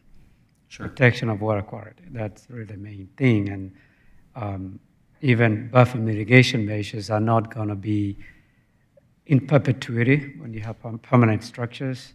So when we do that, there's got to be a very good reason for it and sufficient mitigation to offset the impact. And most importantly, not to create a precedent where, as you know, other developers, we want to do the same thing in the future, and they can cite this as an example where a variance was issued. And unless there is very specific reasons and two specific measures that we can turn to and say there are differences between those future applications and this one, we have to be very careful as a city when we grant these waivers.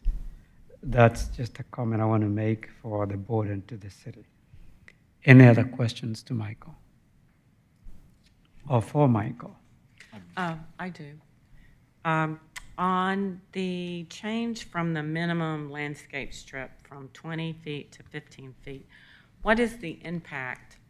I mean, what does that impact the, if by changing what they're requesting?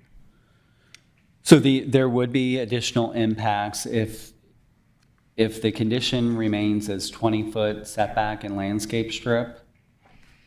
Everything would need to be pushed back an additional 5 feet, at least on this side of the development here. I don't recall if they can meet the 20 feet on the eastern side of the development, but definitely this grouping of townhomes would shift an additional 5 feet into to the south, which would have additional impacts to the stream buffer.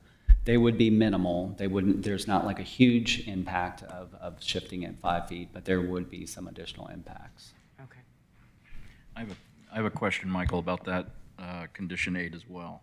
So I'm just curious. I happened to walk by Towns at Thompson on Thompson Street, another Providence Group townhome project, probably every day. But I'm not clear, I have no idea really if it's a 15-foot setback there or a 20-foot setback, and I was just curious, do you happen to know?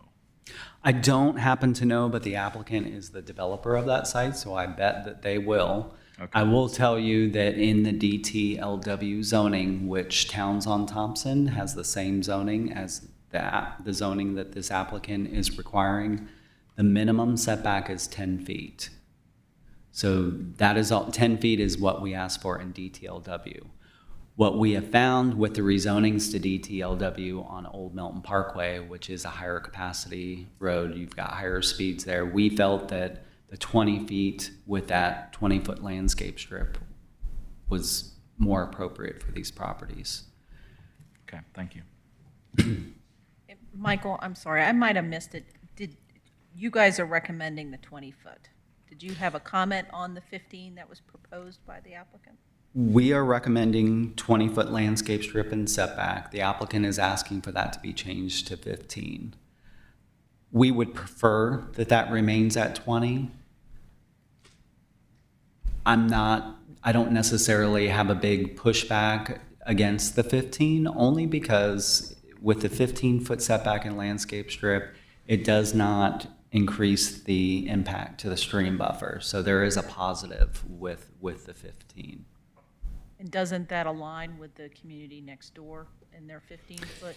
It does align with what Chelsea Walk was approved for. Now, Chelsea Walk's a little bit different than this development. It is townhomes. The townhomes are at the rear, and actually an office building was approved at the front of that development.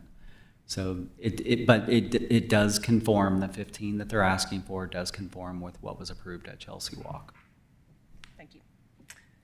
Michael, the last iteration of this was very similar, and it was approved. Were the townhomes that are in the encroachment zone here on this pretty much the same as the last iteration of this? So this was the Fisher Homes proposal on the property. The amount of encroachment into the stream buffer was actually slightly more. I think I said it was about 14,000 square feet on this current plan that's before you this evening. I think the previous plan was closer to 15,000 square feet. I don't know where that difference comes from. The townhomes are oriented a little bit differently in this plan. Most of the orientation difference is on this eastern side of the plan, but even down here, there's a difference in the previous plan. That may make up the difference. Maybe this is a better question for the developer, but on the odd piece of property there that will abut Haynes Bridge, I won't say it becomes undevelopable, but I know it's an odd piece. Is that going into a land bank? Has that been discussed by the developer? You would have to ask the developer about that. I don't know. I believe that they have this portion of the property under contract only, but they may have some information for you on that other piece. just a quickie while you have that up there. What was the approved setback from Old Milton on the previous proposal? I believe they did show 15, and we were asking for 20. I'm not 100%. I had a discussion with another commissioner earlier, and I think they had a different recollection of what that was, but I believe that they also asked you for a change to that setback in landscape strip. Thank you. Thank you, Michael. Will the applicant come forward to make a presentation?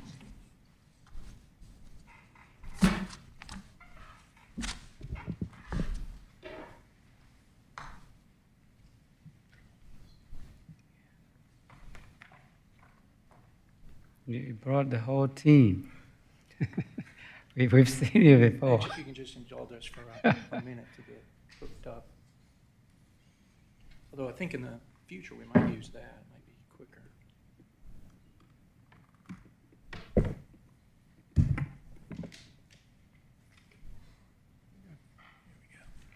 Before you leave, I just want to make sure I'm able to push the correct button to still use the computer.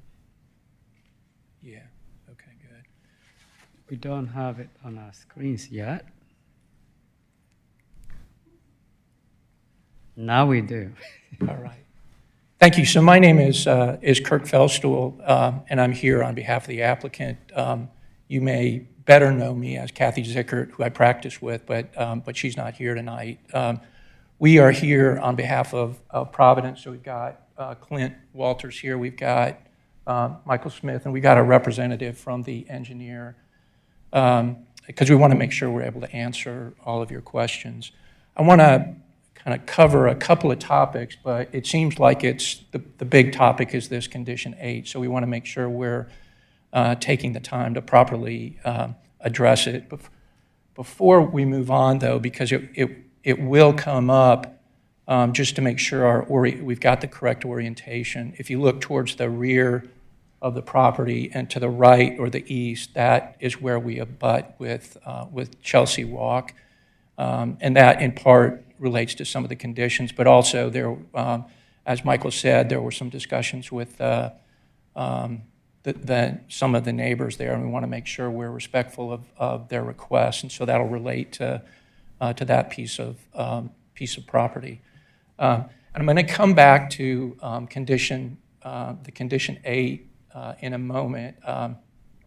I do want to make sure we're kind of understanding the landscape. And Michael's talked, I think, about the orientation of the property on Old Milton and where we're kind of juxtaposed in between in terms of the property, the other properties.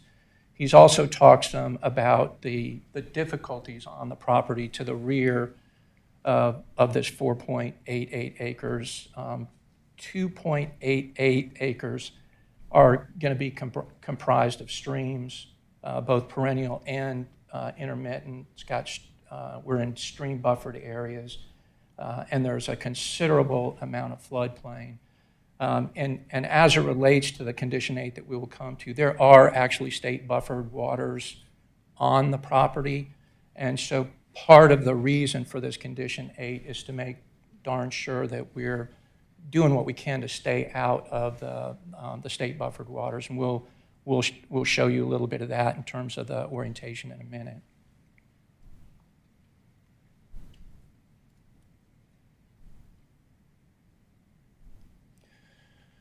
So this is the site plan that Michael had talked to you about, and I'm glad he did a good job of kind of comparing it to the old site plan from the prior development. And it is important to recognize that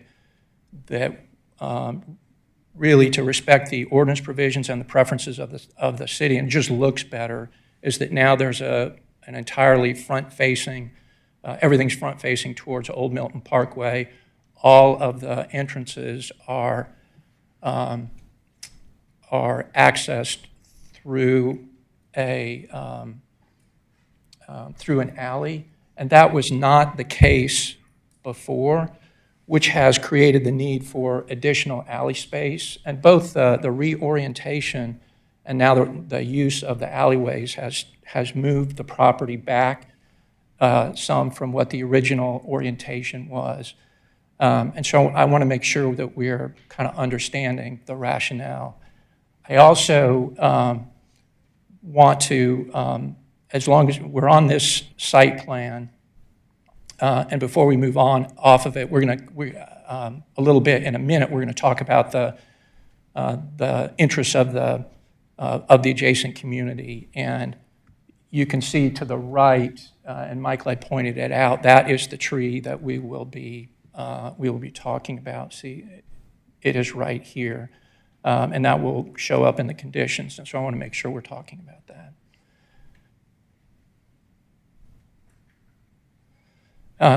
I'm not sure we need to talk anymore about the elevations. They fit within the requirements of the overlay, and we're conditioning ourselves to the elevations, except to the extent that the city requires something different as we move through the plan. And you're not going to be able to read that. But I think you've got those in front of you. In terms of this condition of moving back to 15 feet, I want to make sure we're kind of talking about all of the issues that are involved. One, Michael had pointed out that the actual requirement is for 10-foot setbacks. The adjacent Chelsea Walk has 15-foot setbacks, and so we're asking for that in order to be consistent. But the other thing that is happening beyond that, you saw this diagram, is that, let's see if I can get this to work. This is the encroachment area. It does impact both the left side and the right side of the property, and to the extent we move the property back, there's additional encroachment, additional removal of trees. And to answer your question, we would lose, if you did not grant this variance, we would lose 5 lots, and it absolutely would be a property that we could not develop. But we are trying to stay as far out of those buffers as we can. There's also a state, the state waters are roughly here, and so we're trying as hard as we can to stay out of those state waters so we don't have to get an additional stream buffer variance. And we don't want to have to move the property. But if I could sit here and beg for you to give us that 15-foot variance, then I would. In fact, I am begging for it because I do think it's really important to this project to be able to help us with these buffered areas. Do you have a map that shows where it would be if you moved another 5 foot into, reduce the buffer strip to 15?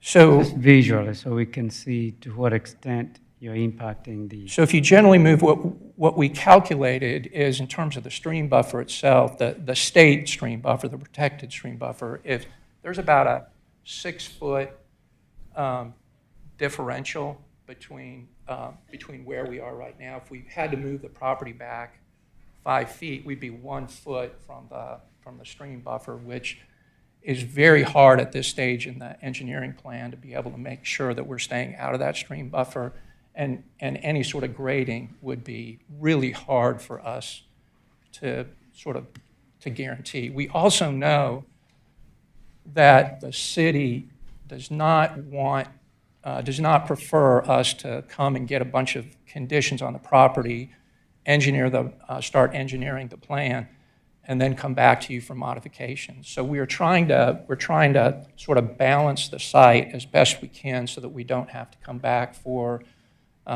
modifications. But that's why it's really important to us to be able to have that 15-foot setback. I want to come back to this issue of the tree, which is right here, the tree that the neighbors had talked about. There is, when we had the community meetings, the only folks that showed up were in support of the project. There was a letter, though, that was sent to the city requesting that this tree be preserved. So we met with them to hear what their issues were. And although it's not a specimen tree, it clearly was a tree that was important to them. And so we were able to make some small adjustments to be able to preserve that tree. And then we also offered to have that a row of evergreens as it is adjacent to Chelsea Walk. So I wanted to make sure we're looking at that. And so for the comfort of the neighbors, where we've made sure that they are included as conditions, are in condition 13, where we've got the tree save plan. That includes that tree now. Condition 19 is the row of evergreen trees that they would like to see. And then it's also on the site plan where we've agreed to be conditioned. But I'm happy to answer any questions that you have about this condition 8, because I do know it's important to you.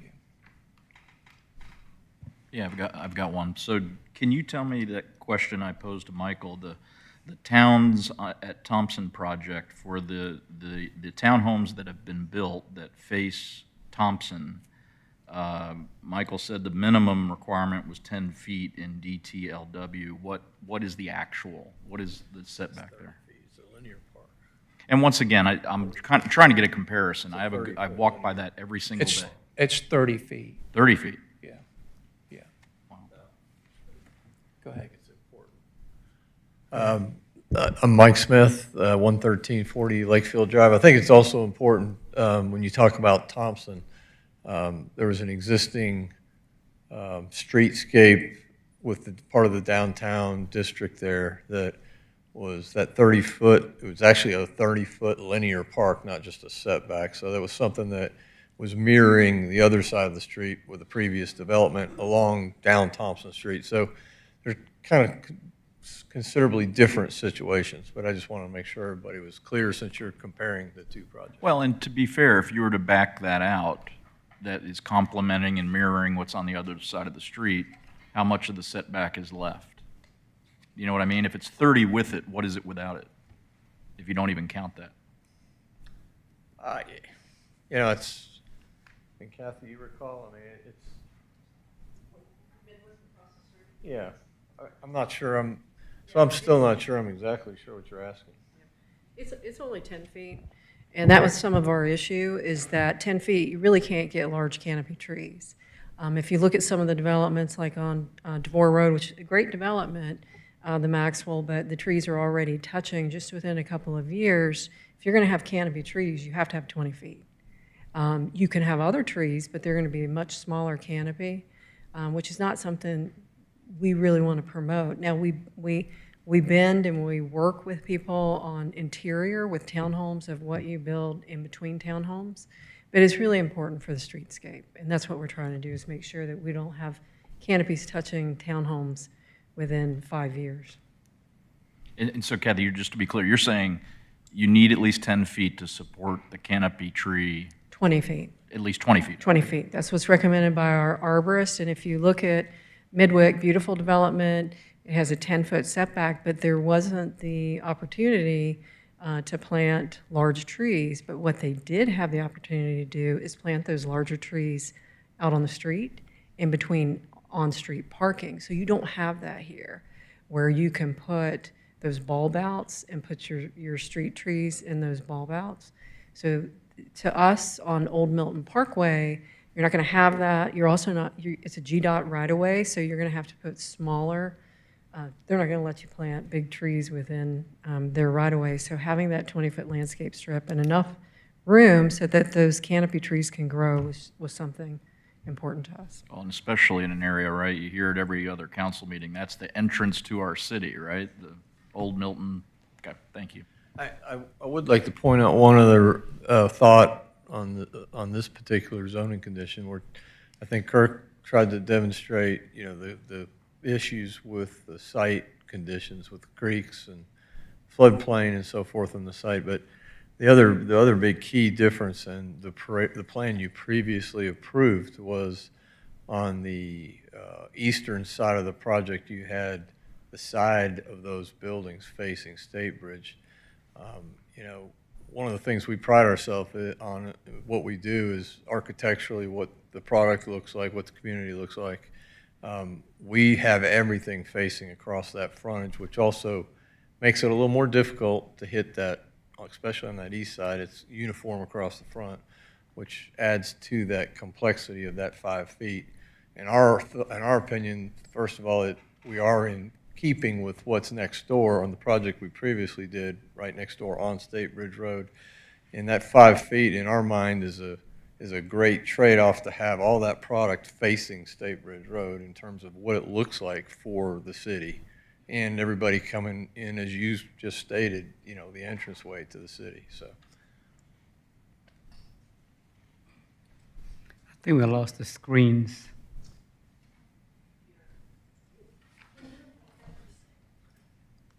Oh, the computer went to sleep.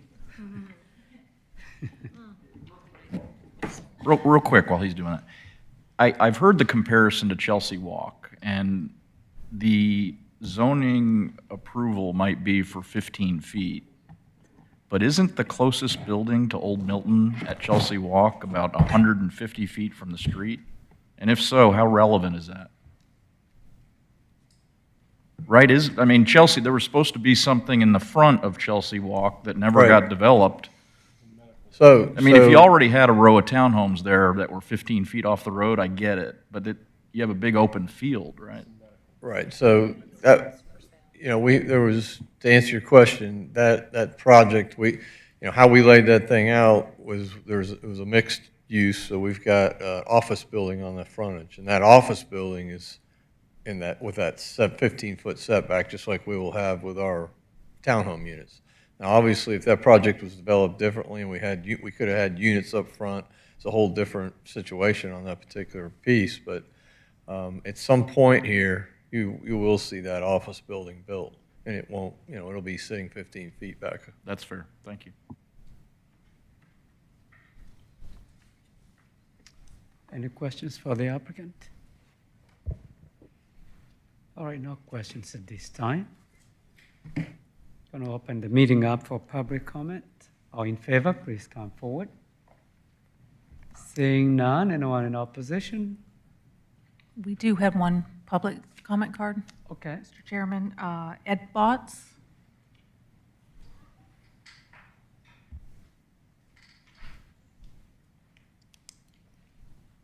Good evening. Thank you for letting me speak.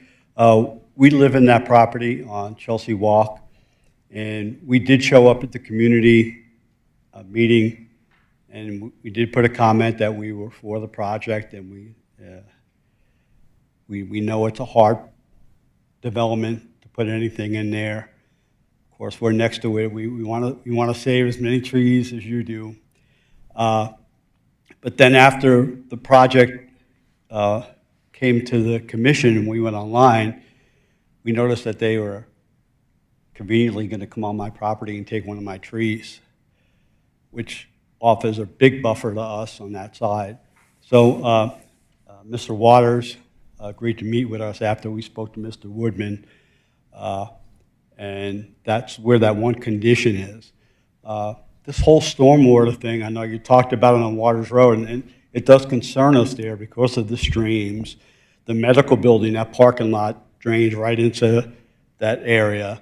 That you just approved some townhomes next to the medical that's going to drain down into us. So of course, we're a little concerned about the whole stormwater thing and with everything going on there. So the one thing with that one agreement is that when Mr. Walters came and spoke to us, he did specify that they were going to be 8-foot trees, 8-foot evergreens. To me, to put in a thing saying, oh, we'll put a row of evergreens, I don't know what that means. Are they going to be 20 foot apart? Are they going to be 6 feet tall? You know, so he did mention to us that they would be 8 foot tall. So I'm assuming that I'm not a landscape architect, so I'm assuming they'd have to be put certain distance apart. So, you know, we just wanted to come and say, we're not against TPG doing anything in this property. from what I've understand and heard from you guys, you're all about saving the trees and the stormwater, so we trust what you guys do. We trust Ms. Cook and Ms. Woodman, Mr. Woodman, excuse me, are going to do the right thing for the city. That's why we love living here. So we would like to be able to at least have that agreement in there that the trees that he's going to plant there would be 8-foot evergreens and planted according to whatever a landscape architect thinks would be appropriate. And we are concerned about the stormwater. There's streams back in there, so and we're in that corner property, and we just want to keep our value. So, but thank you very much. We appreciate what you do, and thank you, Ms. Cook and Ms. Woodman, and Mr. Woodman. I keep saying Ms. Woodman. I don't know. Sorry about that. I get nervous talking in public, But thank you, thank you. He'll forgive you for that. Are you from Hilton Head? Are you from Hilton Head? Am I from here? You have a shirt say Hilton Head, and I No, I just, What are my you wife doing gets in Alpharetta? upset with me. She says, "Are you wearing that to the meeting tonight?" And I'm just, I work as a fireman. I wear a uniform all day. First thing I do when I get home is I take it off, and I just want to put on something comfortable. But no, we've lived here since '96. This is our third home that we purchased in Alpharetta, and we're very happy to be here. Wouldn't want to be anyplace else. Thank you. Us too. Thank you for your comments. All right. Anyone else? That was just one card. All right. Do you have? I have a quick question for the applicant. Can I ask him? I was going to give them time for rebuttal, Okay. and you can do that at that time. There is an additional question, and anything you'd like to add?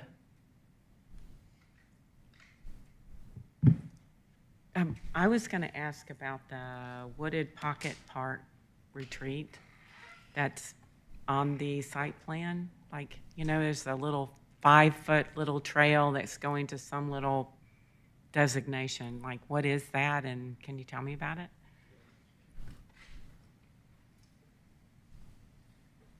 Yeah, sure. So we just plan to put a mulch trail back there leading to a cleared out, cleaned out sitting area so people can go back there and sit amongst the trees and take their dogs or whatever. How big of a mulch trail? How wide? I believe it's drawn 5 feet, 5 or 6 feet. What would you say? Yeah, it's 5 feet. I mean, we get in there, we could do a mulch trail. Some situations, depending on how the drainage is there, we could do that out of small slate chips. Slate chips tend to hold up much better. They're still pervious, so they're not, there's not an impervious surface. Really, when we look at material on these trails, it really has more to do with site conditions. So we're calling it a mulch trail, but it could end up being slate chip. Obviously, we're not going to do concrete because that's a pervious material, but those would probably be the choices. But the width would be a minimum of 5 Yes. feet wide? Okay, thank you. I don't think it was clear on the effect of reducing the 20 to 15 on the buffer encroachment. Would there be any significant change on the encroachment portion if you got the variance of 15 feet instead of 20?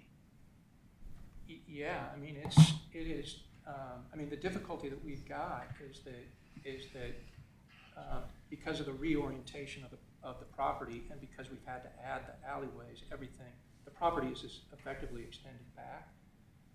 I think one of the difficulties for us, which is significant, is that we began to get very close to the protected state waters, and so we're doing everything we can to kind of stay away from that.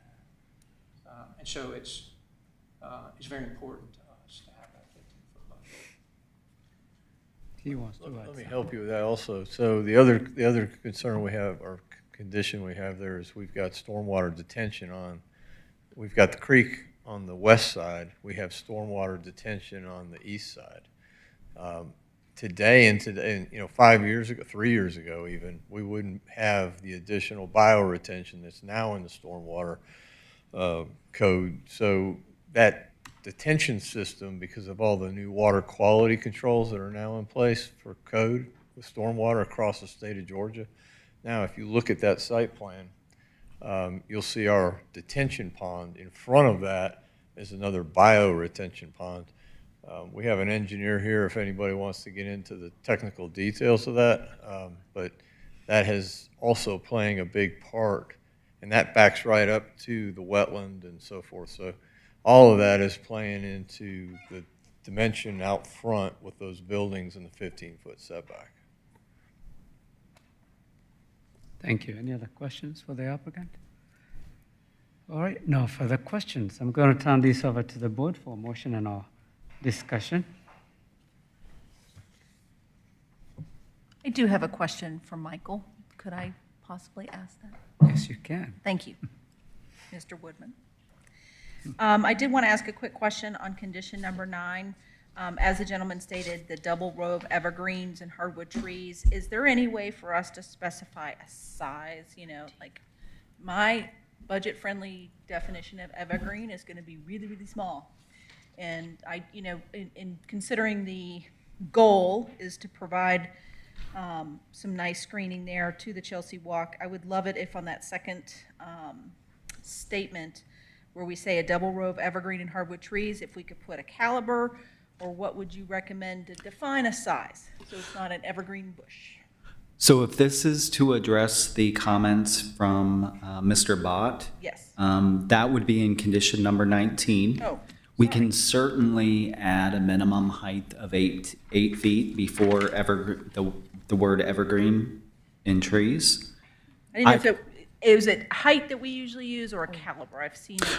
On evergreens, we usually use height. Great. So deciduous trees will be a caliper. I will tell you that the city arborist would require on an evergreen tree, the minimum height that we would allow a tree to be planted at for an evergreen would be 10 to 13 feet in height. So adding the minimum 8 here, we can certainly do that. But So during the DRB process, the 10 to 13 would be the required. it's DRB and land disturbance permit. Great. Can you also just add, as approved by staff, that would take care of that? I mean, you could add as approved by staff at the end of 19. This item, I think a lot of the building elevations will be going to design review board, and I think we have some other conditions potentially that require design review board approval, so maybe you want to put DRB there. But it's not going to hurt to put a minimum height, the minimum 8 foot Michael, in condition 19. Did you say that the arborist would require a minimum of 10 feet? Did I hear So you say that? the evergreen trees that typically the arborist will require a minimum height at planting is usually, a tree, minimum caliper tree at planting is 2-inch caliper. If it's a recompense tree, it's 4-inch caliper. My understanding is that a 2-inch caliper, the equivalent of a 2-inch caliper evergreen tree, is typically 10 to 13 feet in height. I may be incorrect. I see the applicant wants to chime in on that.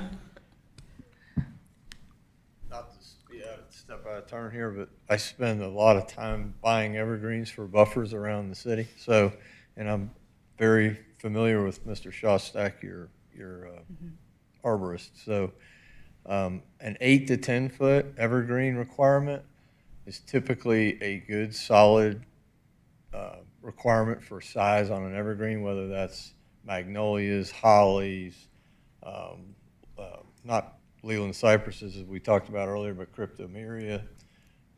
You can use a variable. There's several species you can use depending on whether how much light you have, how much shade you have, so forth.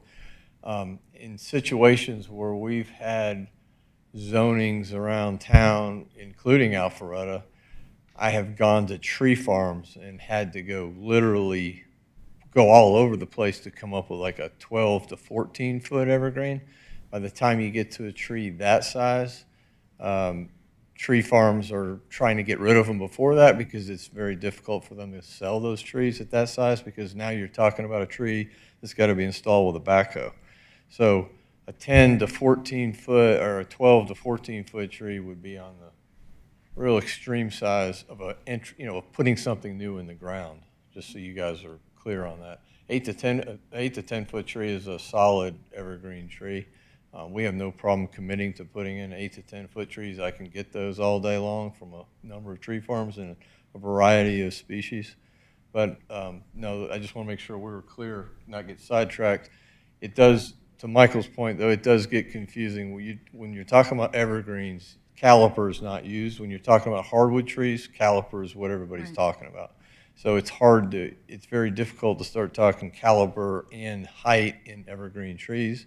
That's why it's typically a height issue. Okay. But again, a 12 to 14 foot evergreen has never been a requirement unless you have some specific situation in a zoning case that somebody who needs immediate coverage. In fact, to give you an example, over on somebody brought up our Thompson Street project. We backed up to the Wellstar parking deck there, and I managed to find some 14-foot evergreen cryptomerias. I got 8 of them that we planted right up there because that was such a, we really needed to screen that parking deck area from the backyards of those units. But that's not the typical situation. Okay. I've got one for you before you sit down. You know what? I'm sorry, Todd. Oh, go ahead. I'm not done. Oh, I didn't know that. No, that's okay.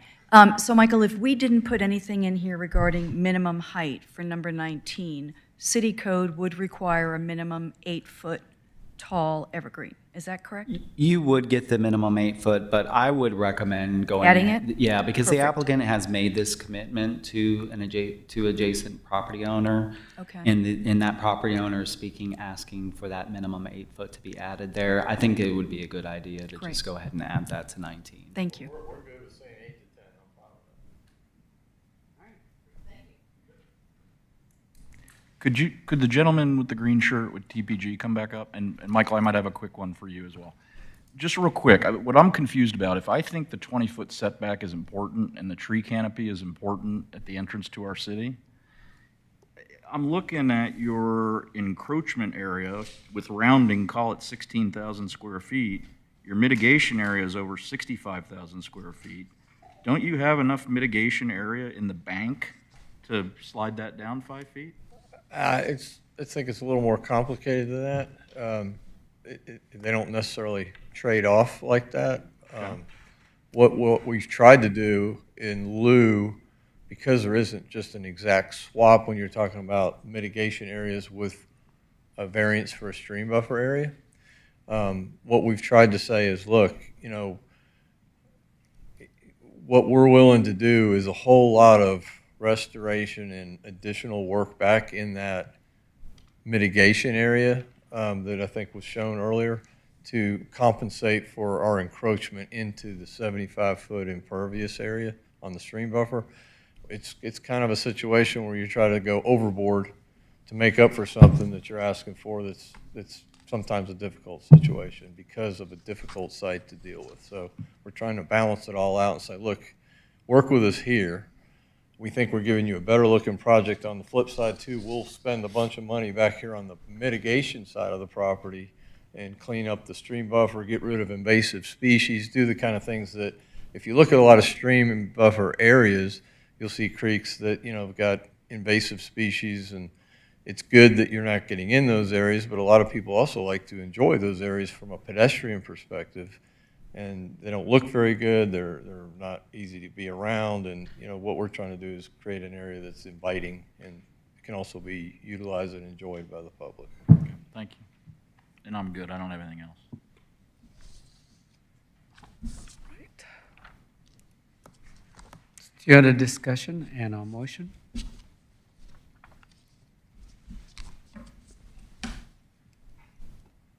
Anyone would like to make a motion? And I would discussion? like to maybe just open up discussion in regards to the condition number 8. I love seeing applicants work with their surrounding neighbors, and I think that Providence Group has done a great job with the Chelsea Walk folks and the nursery that they are bordering here, and I give you lots of accolades for doing that. I think that's really important, especially in the downtown where things are very tight and neighbors are very close. I am struggling, though, with the supporting their change to number 8 to the 15 feet, and I understand the downline impact in regards to the shifting that site plan in order to give them the 20 feet and how that impacts the stream buffer. But I'm also, you know, Old Milton Parkway is a 6-lane, you know, highway. And it, to me, I think having a significant setback, and I won't compare it to Chelsea Walk because I think those are apples and oranges. That's a different site plan with commercial as well as residential. I have a hard time envisioning, you know, 5 feet doesn't sound like a lot, but when you're talking about that makes a difference between a canopy tree surviving and not surviving, I think that's a really important aesthetic feature to the downtown area. So I'm very supportive of the application overall, but I am struggling with the supporting the change down from 20 to 15. So those are my thoughts. I'm interested to hear from others. I mean, they're competing interests or public interest. One is getting too close to Old Milton. The other is encroaching onto the stream buffer, which outweighs the other is the issue we have to decide as a board. I tend to lean more on protection of water quality, but I am right on the balance on this one, which direction to go. But I'm very particular regarding encroaching on these buffers because this is perpetual. Well, not really, but long term, when you put a permanent structure into a 75-foot buffer, which was established there for a reason. If there was any way we can reduce the impact or completely eliminate it, I would be open to granting that waiver to 15. But I don't think that was clearly communicated. The one thing I'll add that we haven't brought up yet, Michael did mention it in his presentation at the very beginning, but, and I'll say I love the environment and I love taking care of our water and air and all that. But with that said, this is not a perennial stream. And I know that, you know, somebody hears streams, you're thinking white caps maybe coming down and water flowing over big stones, and you're thinking of the stream maybe. Some people might think of the one out here in the Brook Street Park, you know, a babbling brook, right? This stream, right, we've had people tell us is dry most of the time. I mean, I think that's accurate, right? It's not, you could go there several times a year and see no water whatsoever. I don't know that you're ever going to see a stream anywhere close to what's at Brook Street Park. I don't know if that matters, but if I'm camping back there or hiking back there and I see a dried up gulch and I think, boy, we made a big deal about this at the Planning Commission, is that a factor? I want to be clear. This is a perennial or intermittent? Intermittent. Which one is perennial? It cuts on the southwest corner of the property. Tributary to the perennial. And the stream buffers for that perennial stream are on our property. And they're still treated as waters of the state, so from a buffer protection perspective. And it was created by the roadway drainage from Old Milton Parkway. But if I can. Can you come to the microphone? Yes. And I was just going to mention, in support of our argument, I know we're kind of weighing the options between water quality versus trees in the front setback. I also wanted to mention that it's not just the water quality, protection area. Before you continue, did we get his name? Oh, I'm sorry. I'm Chad Lambeth, PEC 350 Research Court. I also just wanted to mention that it is a constructability issue on top of the weighing between water quality and safety, or from the trees on the frontage. That alley on the south, I believe it's next to unit number 10, is currently 6 feet from that 25-foot state water buffer. And so moving that down south is going to put us basically, essentially on top of that stream buffer, which from a constructability standpoint isn't feasible without a permit or a variance from the EPD for that. Got it. So there's an impact to the state buffer. That's correct. So it would trigger an impact to the state water buffer because of how constrained the property is. There is no more room to give internal to the property, so we have to shift everything south, and that alley there on the southwest corner next to Unit 10 is what also would be triggered. And on top of that, just additionally, the stormwater management area is already constrained by the floodplain and the buffers and the homes.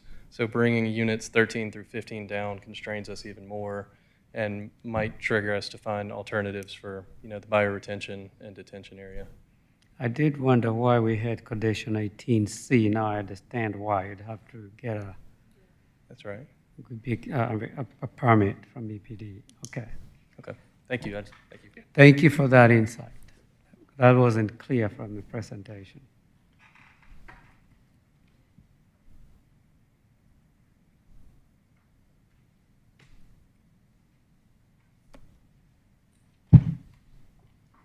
Okay. All right, I'll offer a motion to approve Z-23-09/V-23-15, the Providence Group 2325 Old Milton Parkway, subject to the conditions as reviewed by Mr. Woodman, with the following changes, and to condition number 19, developers shall plant a single row of minimum 8 feet in height evergreen trees in the 5-foot landscape strip abutting the Chelsea Walk subdivision. And my motion will include the staff condition for a minimum of 20-foot landscape strip on condition number 8. I'm not making any changes to that. And that is the end of my motion. Second. Motion has been made and properly seconded. All in favor, please raise your right hand. Motion carries. It will be considered by council on September 18th. Council makes final decision. Thank you for coming. The board wants a 5-minute break, so we're going to break for 5 minutes and resume the meeting. Nice meeting you. Thank you. You were my blessing. Great job. Take care.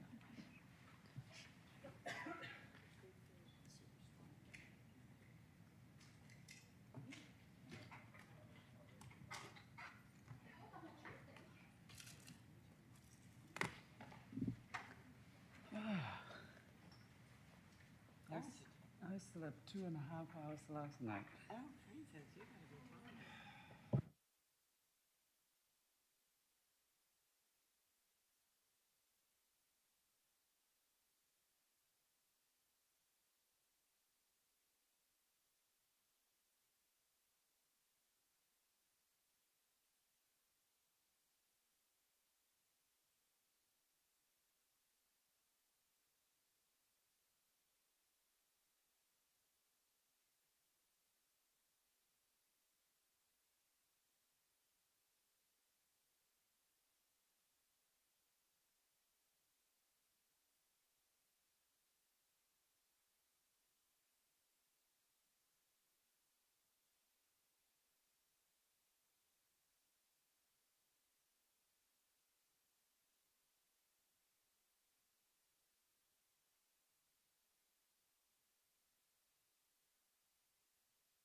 All right, this meeting is in order, and the next item is PH-23-11, Unified Development Code Text Amendment, Signs, Parking, Multi-Use Trails, Downtown Architecture, and Tree Preservation. Ms. Cook. Yes, thank you, Chairman. So the next item before you is Unified Development Code text amendments, and I will tell you that all of these are staff-driven, and we're proposing these tonight from the different issues that some of them are issues that we've seen in the field and with other developments. So we want to make sure also all of our codes are up to date when you look at what we're proposing for the EV charging stations. So I'll go over those, and if you want to just ask questions by section, that's fine with me.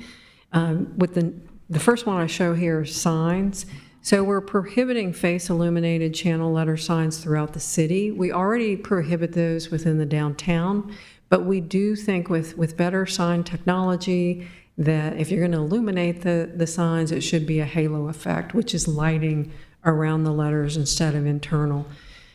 We also have B, requiring DRB approval of a master sign plan for all strip shopping centers, and mixed-use developments with signs limited to no more than 3 colors, except for registered logos. And there needs to be a plan to address the sign type, color, and illumination.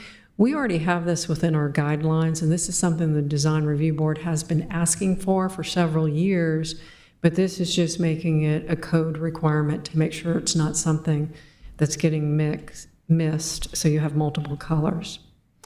We also have C, and this is the final item proposed for changes for signs, and that's banner signs for new businesses, allowing those for up to 60 days after a DRB submission. If you remember a couple of months ago, we actually changed our code requiring that you have to advertise now prior to a DRB hearing. So that puts new businesses, small businesses, large businesses, out for about 60 days to get a sign permit to install their permanent sign. So that is to extend and make sure that they have some type of identification. And if it's okay with you, Chairman, I'll see if there's any questions on those proposed changes before I move on to parking. The only comment for me is very good. I did, especially that number 3 with the 60 days and the DRB approval. So that's my comment. So can I ask a question? Like, are we going to vote on the whole thing? Or what if there's a part that we don't agree with? How's that going to work? We can separate it, but we'll have to have a motion to separate if there is any that we don't want to hold back. And you can also vote to approve some of it and deny the others. That is correct, except that we would have to separate we have them? to separate them so it's clear what we are moving forward to council. So are you saying we should make a motion now? No, after we hear the presentation. Okay, then thank you, can- Mr. Chairman. I do have a question, and it's actually not in what you're proposing as far as changes go, but just a general sign question, if I can throw that out there since when a site is under construction and they have a construction fence around it, what does our code allow as far as signage on the fence?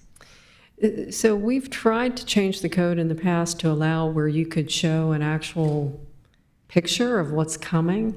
But if you do that, and you are allowed to do that, then it's considered your real estate sign, but you're basically limited to a very small amount of signage. Of course, we're content neutral, so we don't look at what they put within that, on that silt fence. So I'm thinking of the construction site on Old Milton Parkway and Highway 9, the new off-leash. They have cyclone fences up, and they have several signs up. And I didn't think we allowed signs to be on that. We do, as long as but it counts as their real estate sign, so they are permitted Yeah, a those are sign, constructions. and that could serve as their real estate sign. Now, it can't be continuous. We've had to make people cover in the past if they have continuous signage on the fencing, but. Yeah, this is two small ones, Yeah, but. so that's permitted. Okay, Yeah, thank you. they're very small and they are construction real estate signs and they are very temporary. it's a construction site, looks ugly anyway. It does, yeah. Yeah. All right, I think we're good to move forward. All right, so I'll move forward to parking. And this is just to keep up with what we're seeing in the market. Of course, there's different speeds for EV charging stations. So although we have a code in place that requires EV charging spaces for any commercial property over 100 parking spaces, it does already require one parking space, one EV charging station per 25 parking spaces, but that can be what's considered a level 2, which is 2 to 3 hours it takes to charge. So we're trying to incentivize using other levels, which are quicker charge. Level 3, if we're proposing that if you install those, the requirement is 1 per 100 parking spaces. And I'll show you a difference in the cost. For the different levels, level 2 is about $5,000, takes about 2 to 3 hours to charge, and then level 3 about $40,000, it takes about 30 minutes for charge. So we don't want to penalize people that are coming in and they have level 3, it's very expensive, and then our current code says, well, you have to have 1 per 25 spaces, because that's not going to be reasonable. Any questions on that section? I actually do have a question. The ratio, the requiring EV charging if there's more than 100 spaces, have we ever looked at making adjustments to that, given the prominence of EV cars? And we are currently working with Georgia Power on an EV plan, and so we haven't changed that number yet, because that's been a process. We've been working with other cities to come up with the EV readiness plan. So it is possible that that number could change in the future. But since we're trying to immediately encourage these faster charging stations, we wanted to at least make that change. And this is proactive, very proactive, as an incentive for faster charging. And again, it's very fluid right now, so we don't know what's going to be brought to us within a very short time, depending on technology. It's evolving. I agree, and you'll probably see many changes over the next couple of months as we work on that plan with Georgia Power. And it's interesting because we have several different companies that are offering to install free charging stations on private property, big businesses. I know we've had several, even Georgia Power will install free charging stations. So we wanted to make sure that we're keeping up with the code, but you may see additional changes. And then on multi-use path, we're establishing a minimum building setback required for the city multi-use trail, so this would be 20 feet. Currently, there's not a setback along the trails, so some of the areas that you'll see, especially on the section if you go from Haynes Bridge over to West Side, homes are very close to the Alpha Loop Trail. We also are establishing some fencing requirements, so you don't have a privacy fence right at the edge of the multi-use trail, because you can get into more of a tunnel effect. This does not impact any existing fences that have been installed, nor does it impact if they have to maintain it or change some of the boards. Okay. Any questions on that? Yes. Yes. So I did notice, and I did have this question to Michael today, and he answered it, but I did want the council to hear it. So on the Greenway, it is considered a multi-use trail, but like the Golf Club of Georgia, and those apartment buildings over near the new extension to Union Hill, those are 6 feet fences. And so my concern is, and I had clarified that if someone did want to, for whatever reason, have a higher fence go in, they would be able to make that request. Yes, they can, and it would actually go to the Board of Appeals. So it would be something that would be considered by the Board of Appeals. And they would just make their case, you know. And we have sections where people just dedicated their land at no cost. We have a section, of course, along the the Alpha Loop that runs through Boise. So there is a homeowner that just dedicated their property, and they have a privacy fence. So there's other things that we can work out and negotiate as we're obtaining land, just like we did with the golf course. Kathy, I had a on when it says minimum building setback requirement from city multi-use trails, are we going to vote on a specific distance or just Yes, the generalization of that? It's proposed at 20 feet, so a 20-foot setback.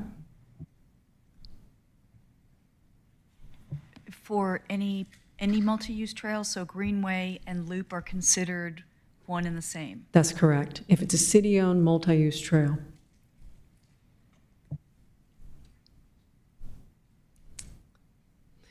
And in downtown architecture, this is just fixing an error that we found in our code. So the code and the guidelines for architecture in the downtown, it previously said that if you're in the downtown core, you have to abide by these styles. Well, the downtown core was our old boundaries. So our old boundaries for downtown was really mostly Milton Avenue and then this intersection. And as you know, the boundary for the downtown is much greater. Now, we've been catching this as we go through public hearings and making our recommendations, but it's something that needs to be in the code because we recently had a submittal in the downtown and somebody brought it up to us and said that, you know, they weren't going to submit the historic style. And we know when they go through this process, it's going to likely be required that they meet one of the downtown historic styles. So we want to make sure that we fix that so that there's no confusion with our code.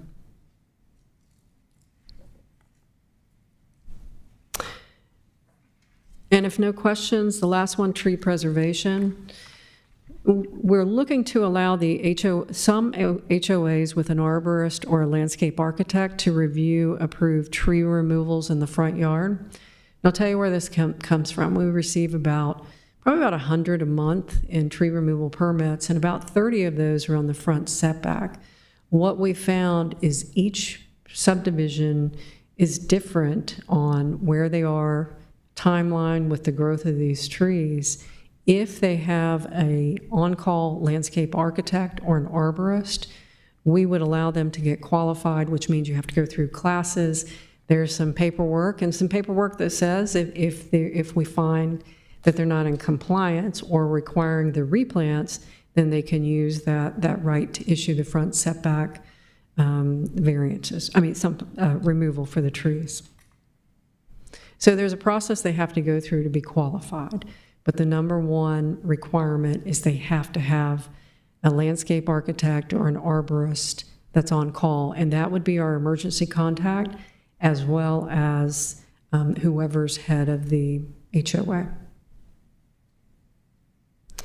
And then B, remove pines as specimen trees and trees of quality. What we're finding is most of our development, smaller lots, so if you have, and this isn't a small lot, but if you look at a half-acre lot and you have to have 130 inches, you save one 30-inch pine, there you are, 60 inches.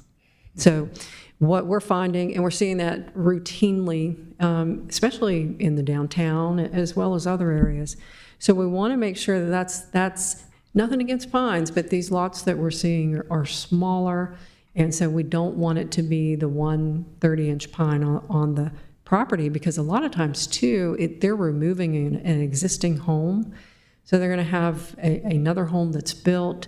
A lot of times it just makes these pines a little unsteady. So we're pushing for the canopy trees as part of that redevelopment to make sure that we have the shade and the canopy. And then also, if you look at where pines are being removed, it's existing subdivisions, it's lots or trees that are very close to the townhomes.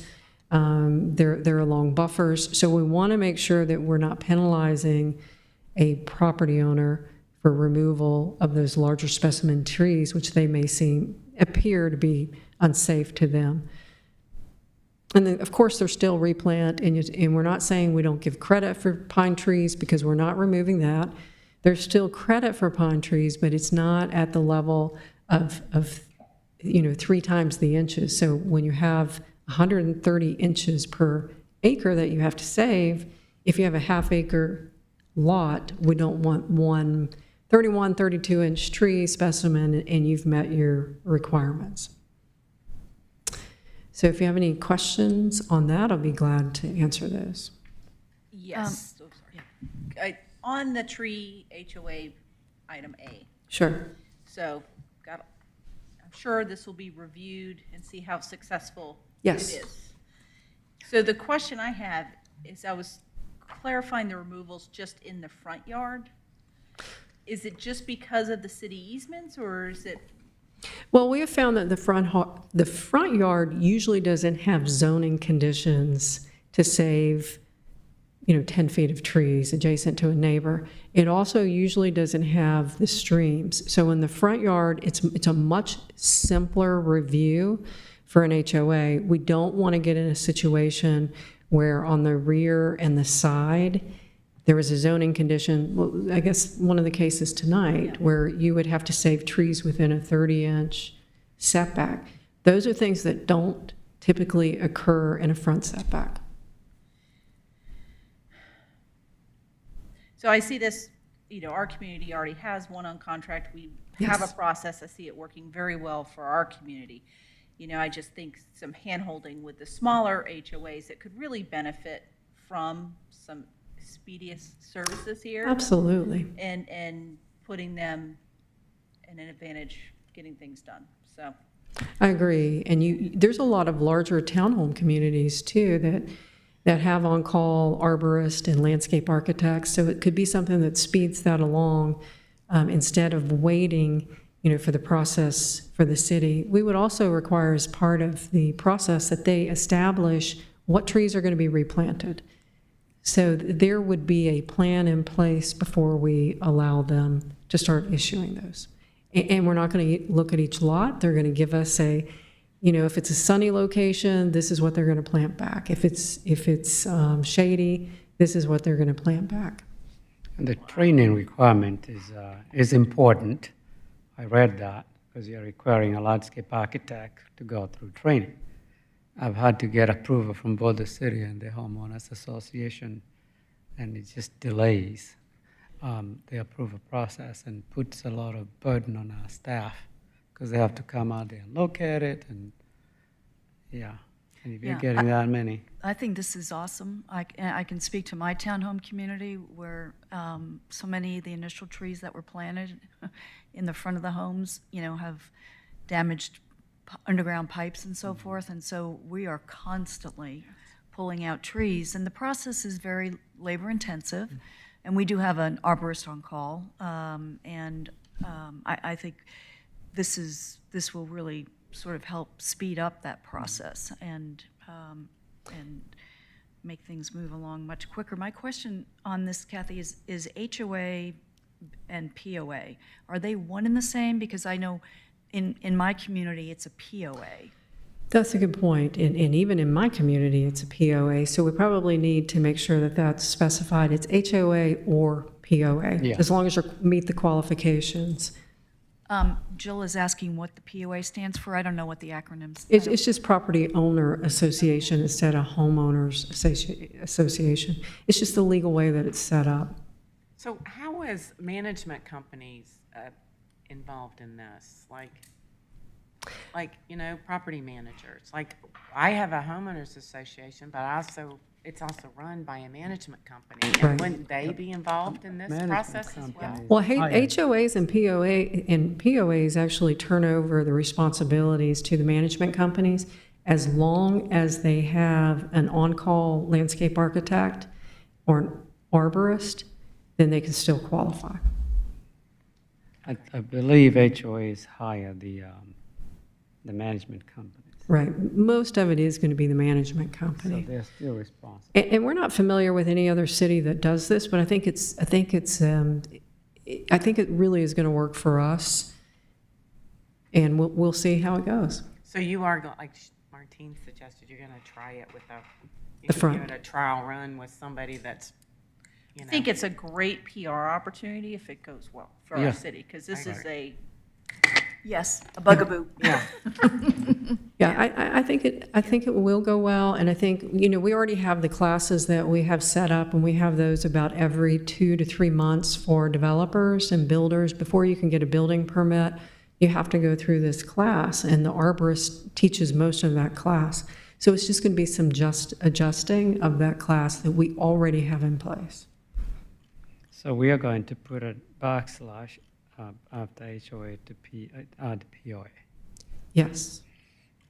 I have a question, Kathy, on the pine tree designation as far as specimens, removing the specimen tree designation. Do surrounding cities do the same thing, or are we the first ones out there with this? We're the first ones, but we're so different because we have so many smaller lots than, say, City of Milton, except for the crabapple. Johns Creek really doesn't experience what we're going to be building at North Point, as well as our larger downtown. We did find that Cherokee County excludes specimen trees, but they're, of course, larger lots. So I'm not sure, we didn't speak to them, but we did find that Cherokee County excludes specimens. And again, our point was to make sure that when we have a lot, a lot of these lots are 10,000 square feet. If you save one 30-inch specimen, and you're getting all of that credit, then you've met your requirements on that lot. When we're really pushing for the canopies a lot that are going to shade the trees, shade the sidewalks and the roadways, a lot of walkability, and of course the overstory promotes the walkability. Okay, so I'm going to throw this out here. I understand it not being a specimen tree. I get that, but it's still a tree. Yes, so they still get credit for it.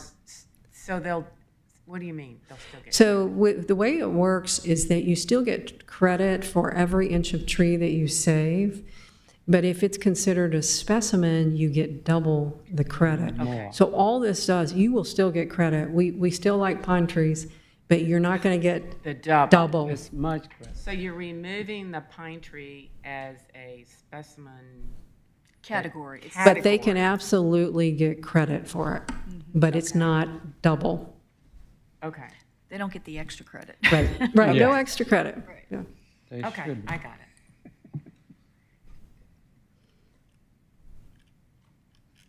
And that concludes the changes, if there's any other questions.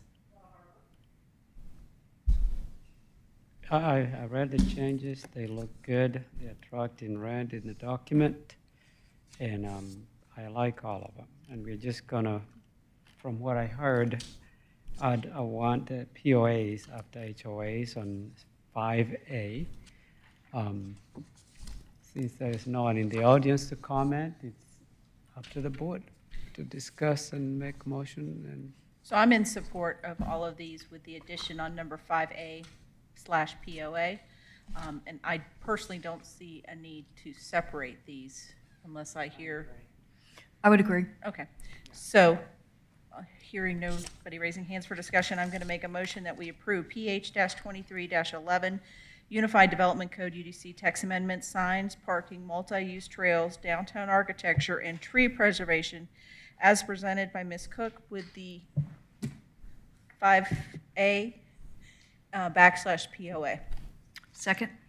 motion has been made, properly seconded. Any further discussions? Hearing none, all in favor, please raise your right hand. Motion unanimous, and we are passing it on to council for September the 25th. Anything else the board would like to discuss? I would just like, if Michael could just give us a rundown on what we can expect to see in October. One. Michael, Oh, that one we just did? and the one we just passed out. Oh, yeah.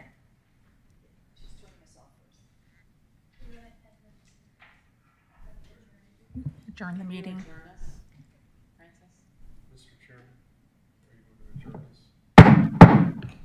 Meeting is adjourned.